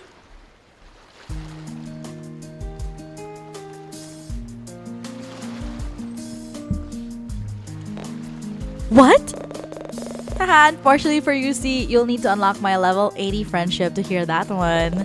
Now, what did you say about a beach? After what happens in the latest episode, I hope I get to see Haruko's glorious butt imprint in the sand. Please don't look at me when you say that. Hello? Bit of a walk, huh? From the ferry terminal? Yeah, it's not far from my place though. Wait, for real? You live around here? See that building over there? The tall one? Ren quickly moves out of the way as Moth squints in the direction I'm pointing at. It takes them a moment, but their eyes finally land on one building in particular before they turn to me with a concerned look. The one with the ratty sign that's about to fall off its hinges? Yeah, that one. Oh, it's, nice? Not too shabby, but dang. It's really close to the beach, huh? Bet you get a good view of the ocean from up there. Actually, the main street blocks my... Cole? Oh, I forgot his accent, bruh. Cole? And Ron? And Ron, right? Hey, hey, hey! A familiar voice calls up from somewhere behind us before Jay emerges from one of the buildings and jogs towards us with a bounce on his step. It's Ren. Oh crap, sorry. So it's Ren, huh? Ren. Alright, store that in my brain. Jay! Could have sworn I heard Leon call you Ron though. But it's nice to finally put the name to the face. You weren't what I was expecting, to be honest. But that's not important right now. What are you guys doing out here so early? I thought you had work today, Cole. I've actually got the day off today. My boss said something about bookworms, I think, so I'm spending the day showing my friend Moth around Corlin Bay. They're new here. Now that you mentioned it, yeah, your friend does kind of have that touristy look about them. So your name is Moth, huh? That's such a cool name. I'm Jae Hyun. Feel free to call me Jay, though. That's so much easier to remember, huh? Though I totally won't blame you guys if you start calling me Joe or something. I mean, think about it. Ron and Joe, and I'm likely due on the hunt for more hair dye. Yes, Jay, we love to see it. Hair dye? Yeesh, tough crowd today, huh? Alright, I'd almost forgotten how shy Moth gets around people they don't know. Unlike talking to strangers online, there was no safety or comfort in having a screen to hide behind in real life. Part of me wonders if this might be the reason why they seem so out of place right now. But this isn't the right time to ask, and I didn't want to make Moth feel any more uncomfortable than they already were. So, were you guys heading to the beach too? I heard the swell is going to be good today. We are actually. I wanted to show Moth the infamous Giant's Cove. Nice! Here's hoping there won't be too many tourists there today. Still early, so maybe they're all... Oh, wait. Are you going to dress like that? Like what? Come on! 2 of you are wearing jeans and the other has 2 sweaters on. That's totally not beach apparel. If you want, I've got a pair of swim trunks in my bag that you can borrow for the day. Why don't I buy us some swimsuits instead? There's a beach stand just over there. Oh, you don't have to. Besides, I don't think Mod would want to go too deep into the... It's fine. It's fine. I won't be long. Before I can respond, Ren is already bounding towards the nearby stall to pick out some swimsuits, leaving me alone with Moth and Jay. Well then, he must be really excited about visiting the cove too, huh? Well, if you guys want to try out surfing later, come and find me. I'll be hanging out here all day. Tio and Leon might even show up later if you want to meet even more of Cole's totally cool and handsome friends. I couldn't help but playfully let's wait. I think we'll pass, but you're heading to the beach already? Oh, you want me to stay? Oh, shucks, Cole. Never mind, see ya. With a gentle shove, I usher Jane in the direction of the beach with a smile. His boisterous laughter slowly fades off as he waves goodbye to Moth and me. It's nice meeting you, Moth. Tell Ren I said bye. Excuse me. He's really nice. He is. In the end, I find myself listening to Moth lore dump about an anime while we wait for Ren to return. And when he does, he comes back with a bunch of bathing suits, towels, and a beach bag bundled up in his arms. He wastes no time in handing me his swimsuit, and before I can tell what's happening, he's already ushering towards a changing stall and promised to watch the door from outside. Oh, ikaw gusto mo lang makita yung dede ko A small part of my brain picks up on the fact that the swimsuit is in my exact size and put it on the back burner for now so I can focus on changing out of my regular clothes. When I look at the items Ren got me, I notice that it shows part of my skin. The design of the front somewhat resembles my cute aesthetic, and it makes me wonder if that was the reason why Ren intentionally picked it out for me. Oh, that's cute. Another part of me wonders if he only picked the swimsuit because it shows off some of my legs. I know what you are, Ren. You're just a man! I know what you are, Ren. You're just a man! I can still hear Moth moving about in the stall next to me alongside the rustling of fabric and a few expletives, so I take my time changing. But it doesn't take long before I'm fully dressed and ready to throw myself into the ocean. I don't know how to swim, by the way, guys. As if to kill time and give everyone else a few more minutes to get dressed, I stuff my regular clothes into my bag extra slowly and swing open the door. Only to find Ren still waiting for me on the other side. Hi, Ren! Well done. That was quick. Guess it's my turn now, huh?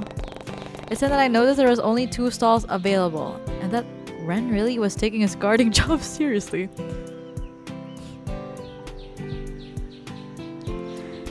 Magpalit ka sa harapan ko, Ren.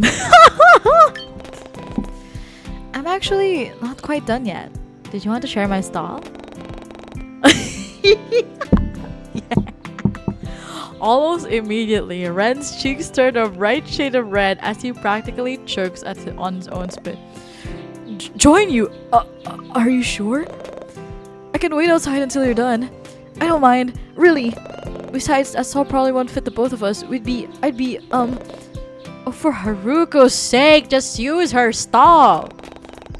Moth's words caught us both off guard before Ren turns his gaze back towards me and pairs it with a sheepish smile. Figuring that his timidness was holding him back from taking the initiative, I moved to the side and silently beckoned him closer with a wave of my hand.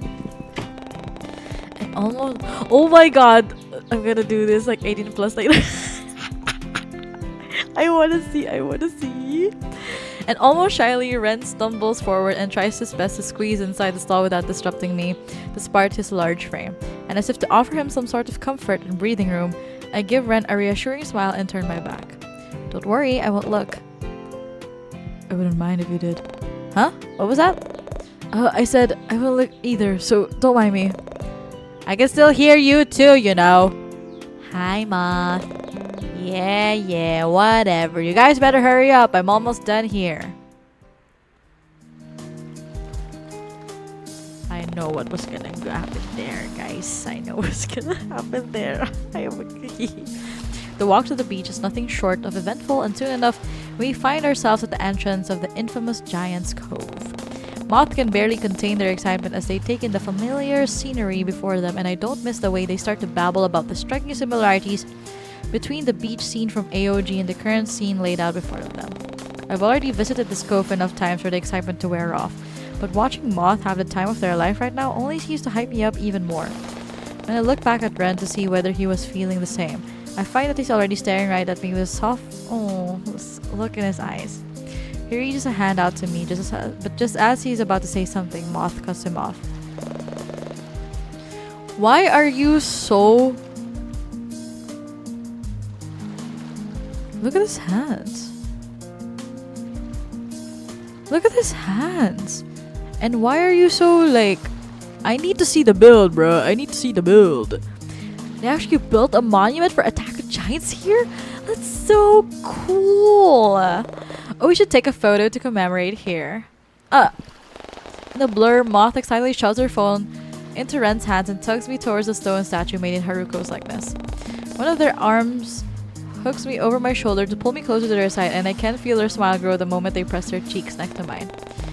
Ren, however, seems to have a bout of confusion as he takes in the scene in front of him. Before he snaps out of his daze and lifts Moth's phone to take a photo. The camera flashes every time he takes a picture, but after the 7th flash, Moth decides that's enough and signals for their phone back. Ooh, let's see the results!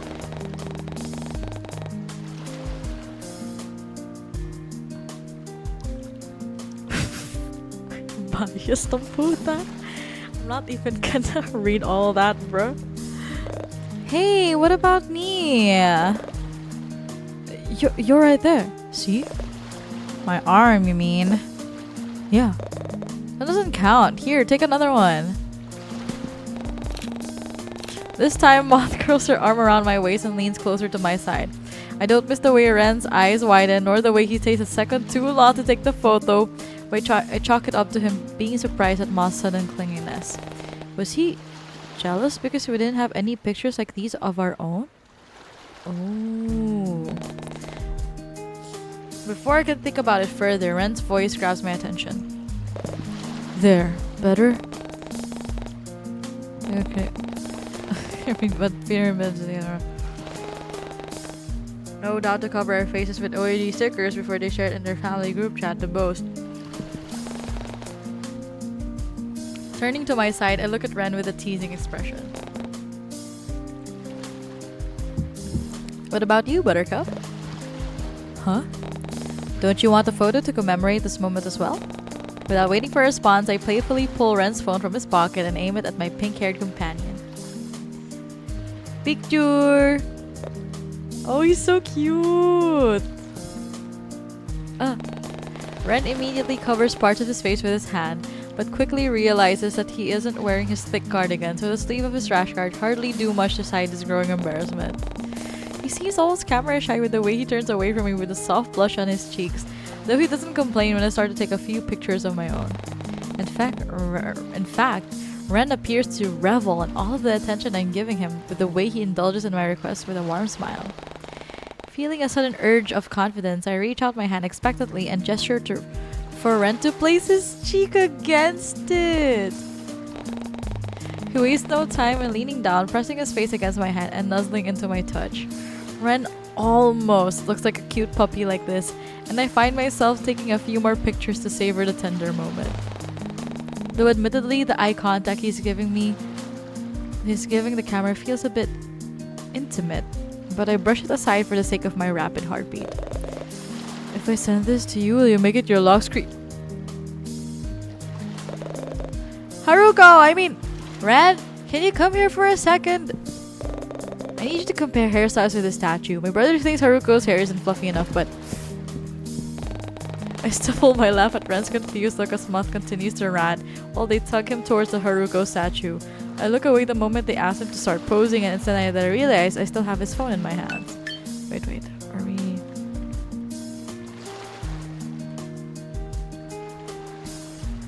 Okay, we're good, guys. We're good. We're good. But just as I move to return it to its rightful owner, the screen immediately lights up and starts to vibrate.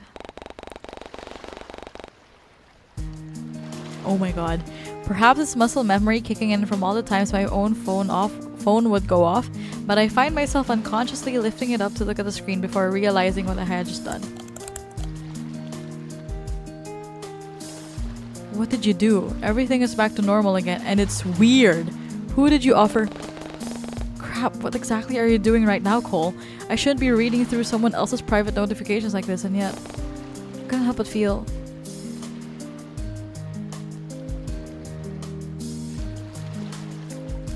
You know, it's none of our business.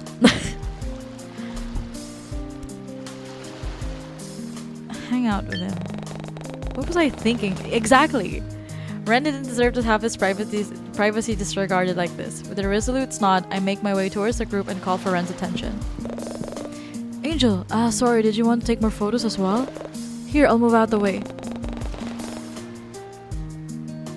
Actually, I was thinking about heading to the manga store to check out some of the new merch. Do you want to join us? Oh, and here's your phone. That sounds like a good idea. Here, I'll go get our bags while you finish taking your photos. Let me know when you're ready to go. Almost like a puppy, Ren bounds off towards her belongings and starts to pack them up with a blissful smile on his face. Man, he really is just like Haruko. Gah! I want him to turn into a sticky hand just so I can repeatedly throw him against a wall and over again. Jesus Christ, Moth. Your levels of cutest aggression genuinely terrify me sometimes.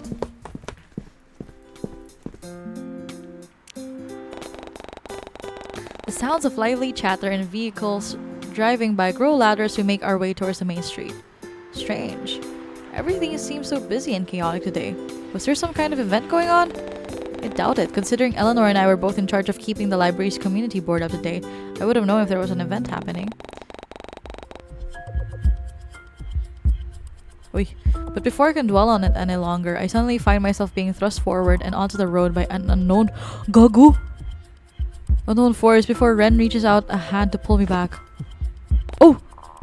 Shit. Once the initial shock wears off and I gather my bearings, I whip my head around to figure out what or who tried to push me. But it proves difficult with Ren's large frame blocking my view, so I remove his hand from my shoulder and sidestep around him. Ay, puki ng ina mo, what the fuck is that? Who is that? I'm scared. Actually, my heart was like, oh, hello? When I do, I come face to face with a dark hooded figure who doesn't even bother to acknowledge our existence. What the? This loser really tried to push me into oncoming traffic and walked off as if nothing had happened? Wait. Was this the person Violet was talking about? The tall build, the hooded jacket. The only thing that's missing is a crazy amount of belts on their leg. So is this my stalker? I have half a mind to just pull down their mask and hoodie to expose their identity, but I didn't want to cause a scene or make matters worse. Ren, however, seems to have other plans. Before I can react, he surges towards the hooded stranger with a nasty scowl on his face. What's your problem? Not even going to apologize? When no response comes, Ren reaches for their shoulder to get their attention. All it does is cause them to turn around slightly before they shrug it off and break into a sprint. Oh, gago! That's so rude, bruh. What the fuck just happened? Everything happens in a blur, and just as a smudge of black fades from my view, Ren's pink hair replaces it as he gently grips my arms to ground me. Are you alright? Did they hurt you? Concern and worry couldn't even begin to describe the range of emotions present on his face. Ren peers even closer when I don't respond to his questioning, and in that moment, I find myself too stunned to speak. The woman was too stunned to speak. All of my attention goes towards the warmth radiating from his sudden closeness and the soft blue eyes peering into mine with so much worry. I can feel Ren's fingers press deeper onto my shoulders, not enough to hurt me, but present enough to anchor me, as he pulls me even closer towards his chest. I feel safe being surrounded by his concerned presence. It was nice knowing that he cared so much for my well-being, so much that he'd willingly to pick a fight with some stranger for a simple apology. But the moment only lasts for so long before I realize that he's trying to get me to respond. Angel, what's wrong? You okay, C? Do you know them or something? No, and I'm fine. They scared me, is all. This has never happened to me before. You sure you're fine? You're still shaking. Want to sit down? Should I call the cops or something? I can barely hear Moth's words over the rapid sounds of my heart beating and the ringing in my ears. I wasn't able to see that person's face because of their mask, but their scent. I could recognize the smell anywhere.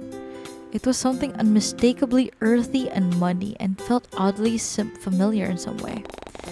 Before I can let my thoughts travel any further, I notice my friends are still staring at me with concerned looks.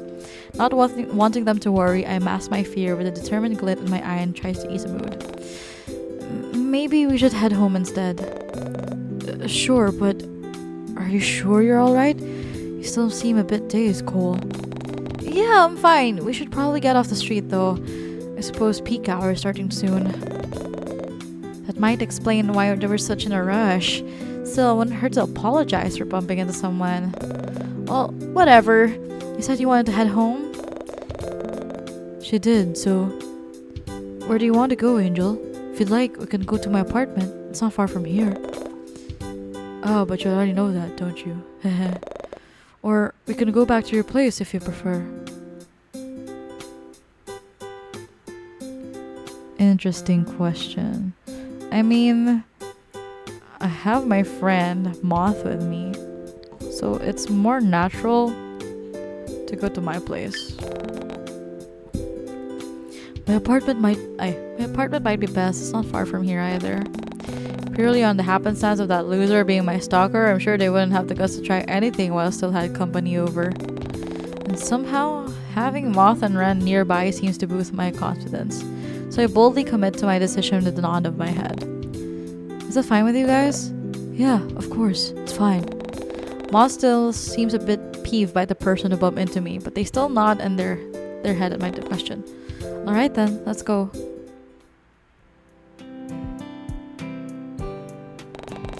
I'm not sure exactly suggested it, but it was by some miracle that we all had the necessary ingredients in my pantry, though the only thing missing was a tablespoon of sugar. Yeah, 1 single tablespoon. It's fine. I doubt it tasted any different whether or not we add sugar. But the recipe calls for sugar. I'm sure the recipe will continue to live a long and prosperous life without it. Didn't you read the chef's family story? The sugar is mandatory. I honestly skipped it over it. Ren genuinely looks so heartbroken at the prospect of Moth skipping past the long-winded story about how the recipe had been passed down from generation to generation, or so I assumed, and I had to admit, the sight was kind of funny. But the bickering could only go on for so long before it started to become something more serious. It's fine, Ren. Besides, you'd only waste time going to the store just to buy some. I can get some delivered here. And what if Angel needs sugar for something else later? She'd have to go out of her way to buy it. We'd save more time by doing it now. But we'd still have to wait. It's just a tablespoon. It's not just a Alright, look. We shouldn't be arguing over this. That was me. Once I speak up, the two of them immediately pipe down. A clash of glimpse of Moth rolling their eyes at Ren's direction, which was to stiffen slip, pick up his jaw, and look down his feet. Well then, what do you think we should do? Don't make Angel decide. Why not? It's like you're going to agree with me, right? I still think... It's okay. I don't mind.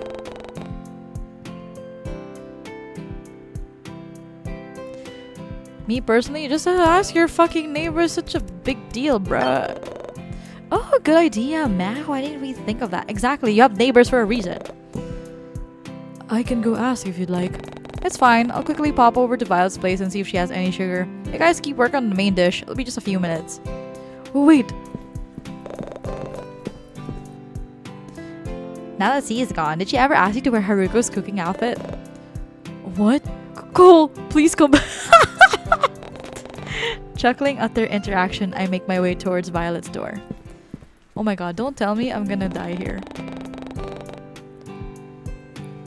As soon as the cursive welcome mat comes into view, I clear my throat and gently knock on Violet's door, making sure to avoid the hanging ivy near the peephole. It barely takes 5 seconds before I hear the sound of feet shuffling and my neighbor's head appearing from behind the door. Oh, Cole! Hello, Starlet! Hello! Nice as a surprise, huh? Hey, Vi, I'm sorry to bother you. I was just wondering. You don't happen to have some extra sugar I could borrow, do you? Sugar? Well, of course! I was just using I I was just using some to bake a batch of blueberry cookies the other day. Here, I'll be just a moment. Before I can respond, Violet comes back into her apartment but leaves the door open for me to peer inside. Once more, I'm hit with a calming aroma of lavender and herbs. The smell of something luxurious is new. Leaning closer, I pick up the faint sounds of chatter in the background as well, and it has me wondering, did Violet have a guest over? Curiosity washes over me, and it's then that I notice a pair of high-end heels by the door. It's Kiara! Here we go. Is this enough, or would you like some more? Oh no, this is fine. Thanks, Violet. No problem. Feel free to stop by anytime. You're always welcome here. Oh? Where? Violet Budding. Violet Budding. Kiara, you mean Eleanor's sister? I didn't know you two knew each other, or that you guys were friends. Yeah, well, it's quite a bit more complicated than that, actually. Stop! They're gay! They're gay! I knew it! Oh, I'm gonna tell Gabby about this later. Fucking... Oh, that's why Kiara was so like, not my type. Because she's into girls. She was a fucking lesbian and also Violet. Oh my god, that is so fucking cute.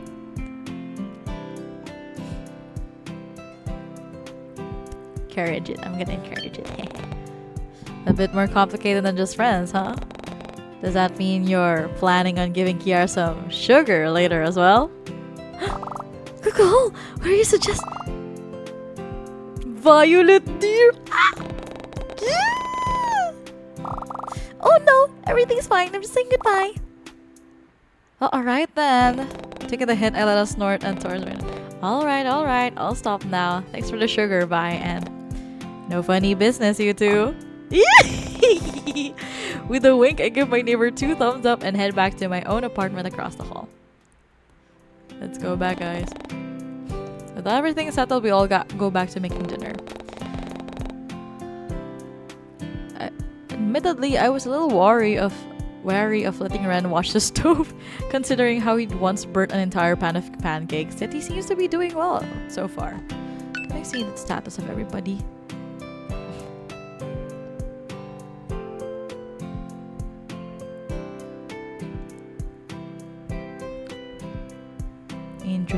Interesting. Moth, however, is all too happy to wash the dishes, which leaves me in charge of dumping the remaining vegetables into the pan while Ren stirs. You know, see, if you were a vegetable, you'd be a cucumber. Cringe. Well, if you're a potato, you'd be a sweet one. You think I'm sweet? Ugh, you two are acting like an old married couple now. Gross. Can we go back to the conversation about Ren not knowing the difference between a cucumber and zucchini? Because it's kind of funny watching him married. It's like, oh my god, look at this fucking face. Ren? The heart eyes, bruh. We really look like we're married? Ren? Your hand is getting awfully close to flame. Oh, crap. I didn't notice. You didn't notice? I don't know, thinking about it, Ren did have quite a number of strange markings on different parts of his hands. Some look like deep cuts, while others closely resemble inflamed blemishes and burn marks. Did something happen to him in the past? Was that why he wasn't able to feel the heat coming from the stove? Before I can ask, Ren seems to notice my inquisitive gaze fixated on his hands and beats me to the punch. Curious? I don't mind telling you. I don't like keeping secrets from you anyway. All you need to do is ask me, Angel. So, how'd you get those burn marks? There's a flash of something in Ren's blue. Is that a blue eyes as he steps closer and fills up the space between us? In front of Moth? He effortlessly cages me in between his chest and the flat surface behind me before he leans down and lowers his voice to a hushed whisper that sends a shiver down my spine. You'll have to keep this secret between you and me, okay? It's pretty embarrassing. And no telling your friend either. Nodding my head, I try my best to focus on Ren's words and ignore the way his unique scent floods my senses and has me unconsciously leaning closer for real, bro. Like, men who smell so good? Well, when I was a kid, I went camping with my sister. It was her first time doing something like this, so we didn't have much experience. I guess kid me wanted to prove just how reliable and capable he could be. So I volunteered to start the campfire while my sister pitched the tent. Big mistake. The fire got way out of hand. Before I knew it, the only thing I could feel was the flame scorching my skin and this horrible burning sensation tearing me up. The heat ended up marring most of my arms and I suffered a lot of nerve damage from it. And now it's left me practically unable to feel most things. Ren? And what's worse is that my nerves continue to deteriorate with each passing day, no matter how hard I try to prevent it from happening. Ren! It's reached a point where I can barely feel anything at all. Ren! As if to prove a point, I hear Ren's hand grip the counter by my side, almost alarmingly tight. But I guess that's why I always like touching you. It's sad, isn't it? Someone who can hardly discern things by touch no matter how hard they try, yet always yearning to see just how much they can still feel. What in the fucking Caleb from Love and Deep Space with his bionic arm? Oh my god. Bro. I can't. Dude. I'm now sad, bruh. I'm kinda sad. That's really sad. I want to experience everything I can before it all goes away. And you make it possible. Wow, after hearing all of that makes me want to...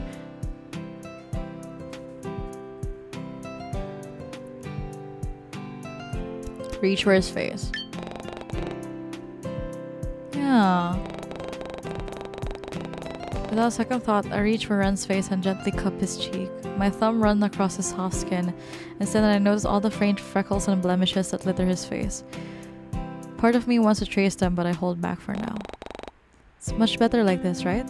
The way you can feel everything.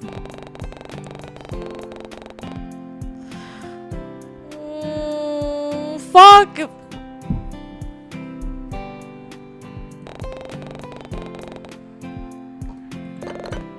Dude, watch what you're cooking! Oh no. Although dinner ended up being a little toasty, it does a little to sour the rest of our evening, despite the slight pout that lingers on Fred's features.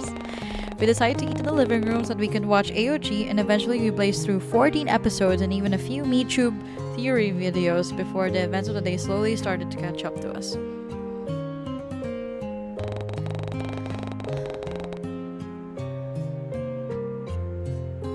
Moth was the first to let away on. Eventually, the rest of us all fell victim to it.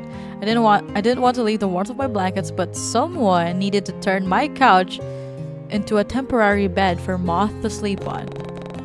Looking back at them, I see that they've already halfway to dreamland, given the way their head was awkwardly thrown over the seat of the recliner with drool peeking out from the corner of their lip. Deep breath, I was ready to follow close behind. More noisy, right? As if noticing how quiet I've time ran off. Sorry, I just wanted to see if you need any help. Here, I can carry these for you and help your friend get set up. Did you want to get changed in the meantime? Sleeping in that might be a little uncomfortable. Oh sure, thanks, but... Oh! Would you mind sharing the bed with me? I mean, we've both been really adamant about Ren being my boyfriend and he's being shown to... But would you mind? Did you want to sleep with me tonight? Sleep with... Hoy! Matulog lang? You mean like You know, or did you mean... I was talking about sharing a bed with me, you dork. Oh, right. Yeah, yes. That's fine. I know. Go on. But what about you? Are you really okay with that? Yeah, man. We were already like in... Yeah, why wouldn't I be? You're my boyfriend, aren't you? Yeah, oh. Yes. I'll go bring this to your friend and come right back. Okay. But just to make sure, you really want me to share a bed with you? Yes, Ren. And I'm really, really your boyfriend? Yes, Ren. Really? You promise? Hurry up before I change my mind. Okay. So, after that, Ren practically teleports out of my room and sprints down the hallway. My god, bruh. Settling into bed, I let out a deep sigh and sink deeper into my pillow. Ren joined me earlier after he'd stripped himself of his outer cardigan and belt, though I figured that jeans would have been comfortable enough for him to sleep in. There's no way I was going to ask him to take his pants off. Ooh. Ren, however, didn't seem to mind sleeping in denim as he paid them no mind the moment he joined me under the covers and pulled me closer towards his body. I was so close that I could feel his chest slowly rise and fall against my backside, signaling that... Oh...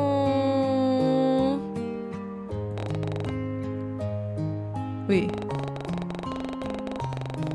That fun, memorable experience from episode. This face was one. Even go as far as Lake Blue Moss before an adult would find me and tell me it was time to go home. Thinking back on that memory, wasn't there someone else with me? I remember leaving the playground to venture deeper into the woods, far enough that I could see the actual lake itself, and there would always be someone waiting there for me. Was it Leon? It was him, right? I honestly couldn't remember anyone else from my childhood. But what about the child with the pigtails and colorful bandages all over their body? Was that Leon? Somehow that didn't feel right. Well, all this thinking wasn't doing me any good. I had to be up early if I wanted to catch up with Moth before they left. Sighing once more, I turned on my side and tried to count sheep. Eventually it works, as I soon find myself falling into a deep, comforting slumber. Is this a good ending?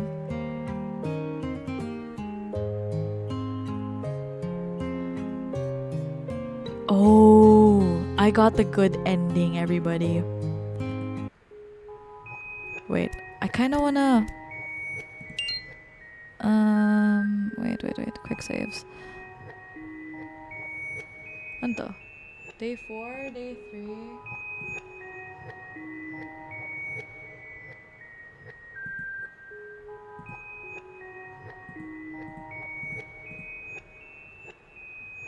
Day 1, day 2, day 3, day 4. Huh. I'm genuinely curious about the next parts. I want to know, like, because I know it just doesn't end there. I know there's definitely a different ending to this.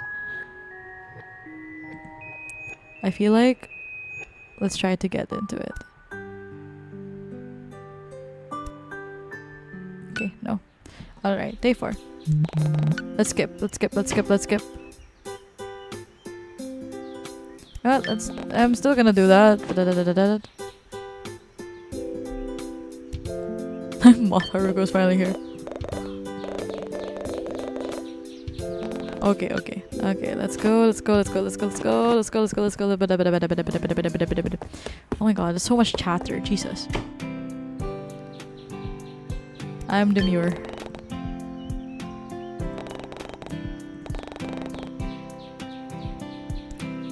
What? Okay. Okay.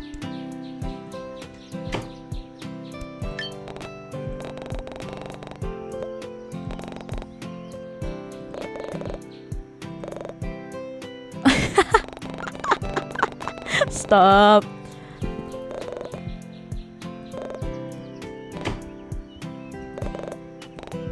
Kinilig ang puta.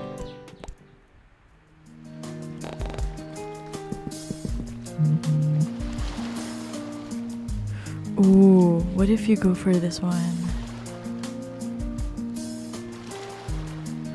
Let's see, bruh. This wasn't right.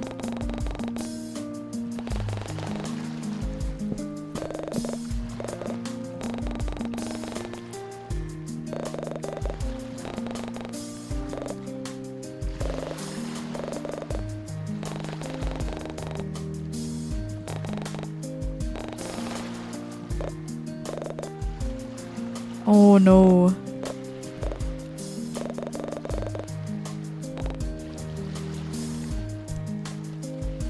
Okay, wait. Let's go back and I feel like we can save that. Wait, let's save that to here. Okay. I want to... Yeah, there you go. Menu. Okay.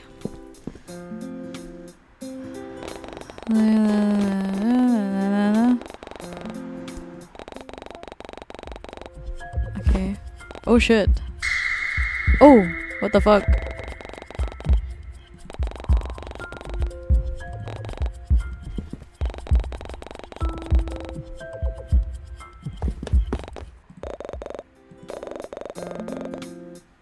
Okay.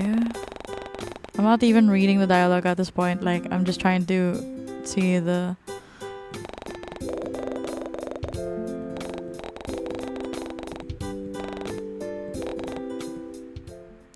Oh, so we didn't have Ren going home with us.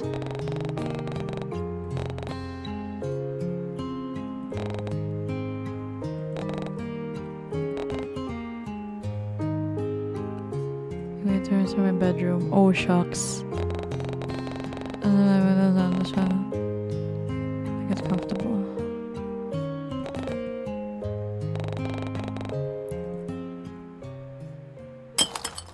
Oh shit. Oh fuck. Rattles the walls and pulls me away from my slumber. Moth? Fuck. Tells me to reach for my phone to check the crowds and curtains up. I can't seem to move. No matter how many times I reassure myself that the footsteps of sunshine and moth never rain otherwise. Crap.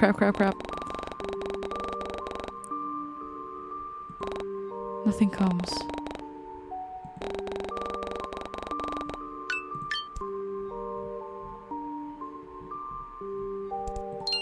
I mean, they can't...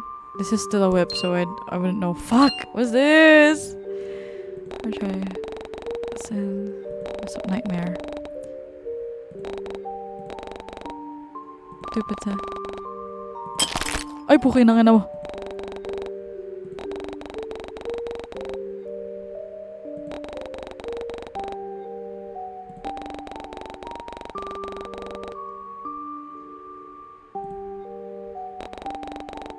I squeeze my eyes shut and bury my face in the pillow.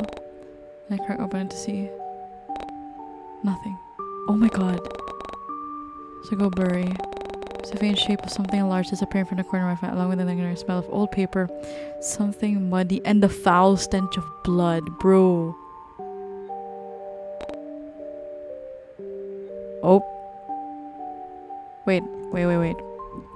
This is binary code. I should be able to decipher this. Give me some time. This is gonna be hard. This is binary code. Wait. Binary code. Translator. Okay. Fuck. Man. Wait. Fuck. 011010000 and then 01101 001 01101 000 and then saba 01101 or 01 I cannot, bruh, stop it, Ren. I can't see the shit properly. 0 1 how many zeros are these? 1 2 3 4 5. Okay, 5 zeros. 1 2 3 4 5 and then 0 1 1. Are those fours? 1 2 3 4 1 arrow 0 1 1. Ay, is that an error? You know what? I actually don't know. I cannot decipher it properly. Ang hirap. Ang hirap. Bruh. Wait. I can do this. I can do this. Do not get pressured. 1 1 0 1 1 1 0. Okay. And then 0 1 1 0 0 1 2 3. And then 0 1 1 0 0 1 0 1. And then 0 1 1 0 1 1 0. Okay, done. Convert. Oh. Angel. Oh. Hello. Can you not?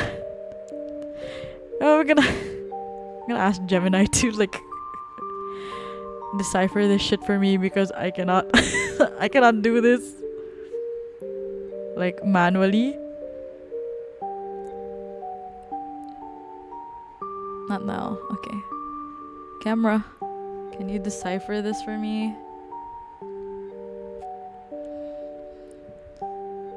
Can you decipher this for me? From binary code to alphabet.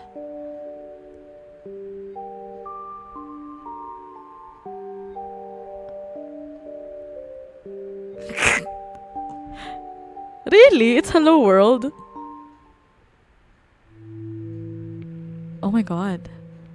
They've changed it up a bit. That's so cool. This doesn't look like it before. There we go. Don't worry, Cole. I won't let you get my bad ending. So don't hide from me. Where are you? Oh, I know this is gonna hurt. Wait, I know about this. Are you hiding from me? I won't hurt you, so don't be scared. Don't you realize that we're meant to be together? I love you, Cole. I love you so much. Oh, damn. I knew that this shit was gonna hurt my ears. Okay. So that's one of the endings. I know there's a different one, but there could be a different one. It's not just that.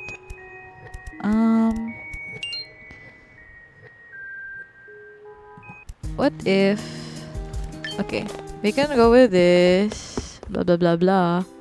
Let's try to go to Ren's place.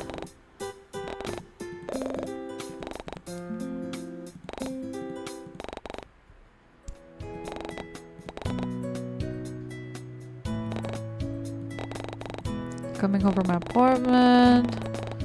I'm not even reading this at this point because I'm just speed running because I want to see the endings.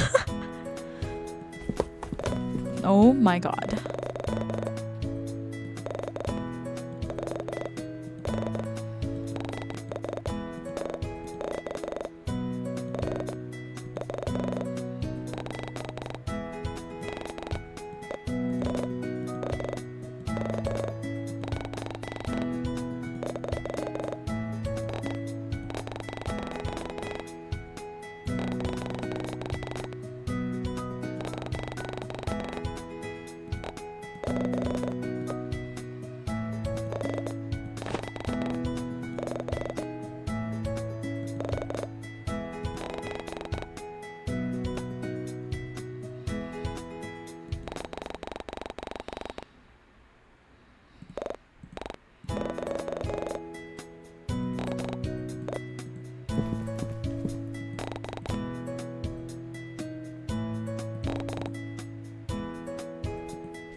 Snuggle, snuggle.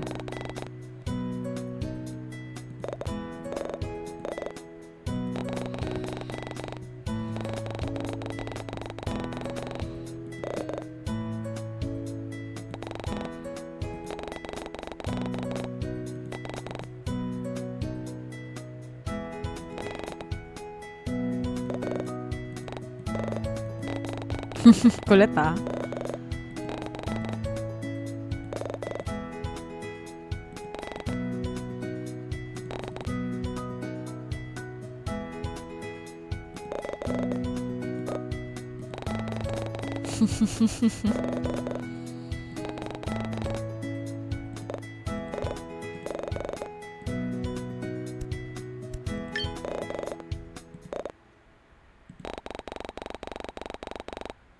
Uy.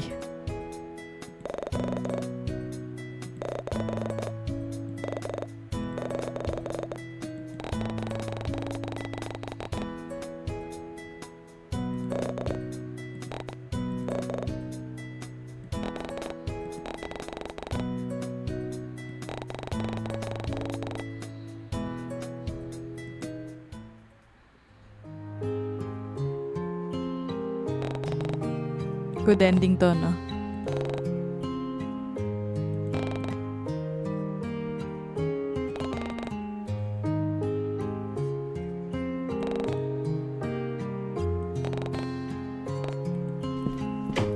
Dang it.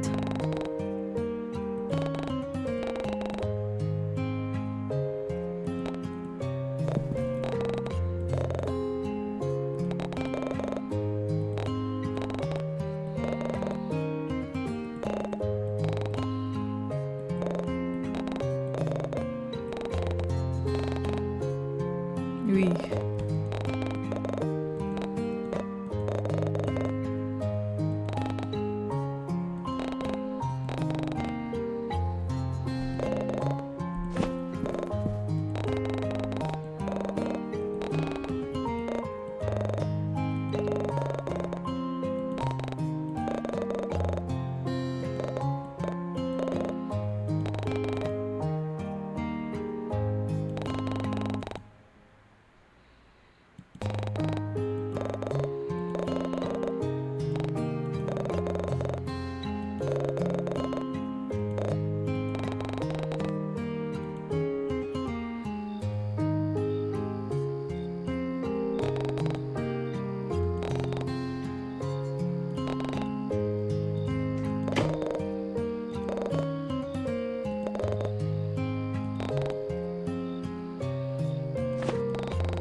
Another good ending.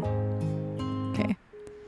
You know, I'm just gonna go through everything. I feel like let us end the stream here. Thank you so much, everybody, for standing by. Standing by. But yeah, that was definitely 14 days with you. I'm gonna go try to get all of the day 5 happenings because hell yeah. Okay, goodbye.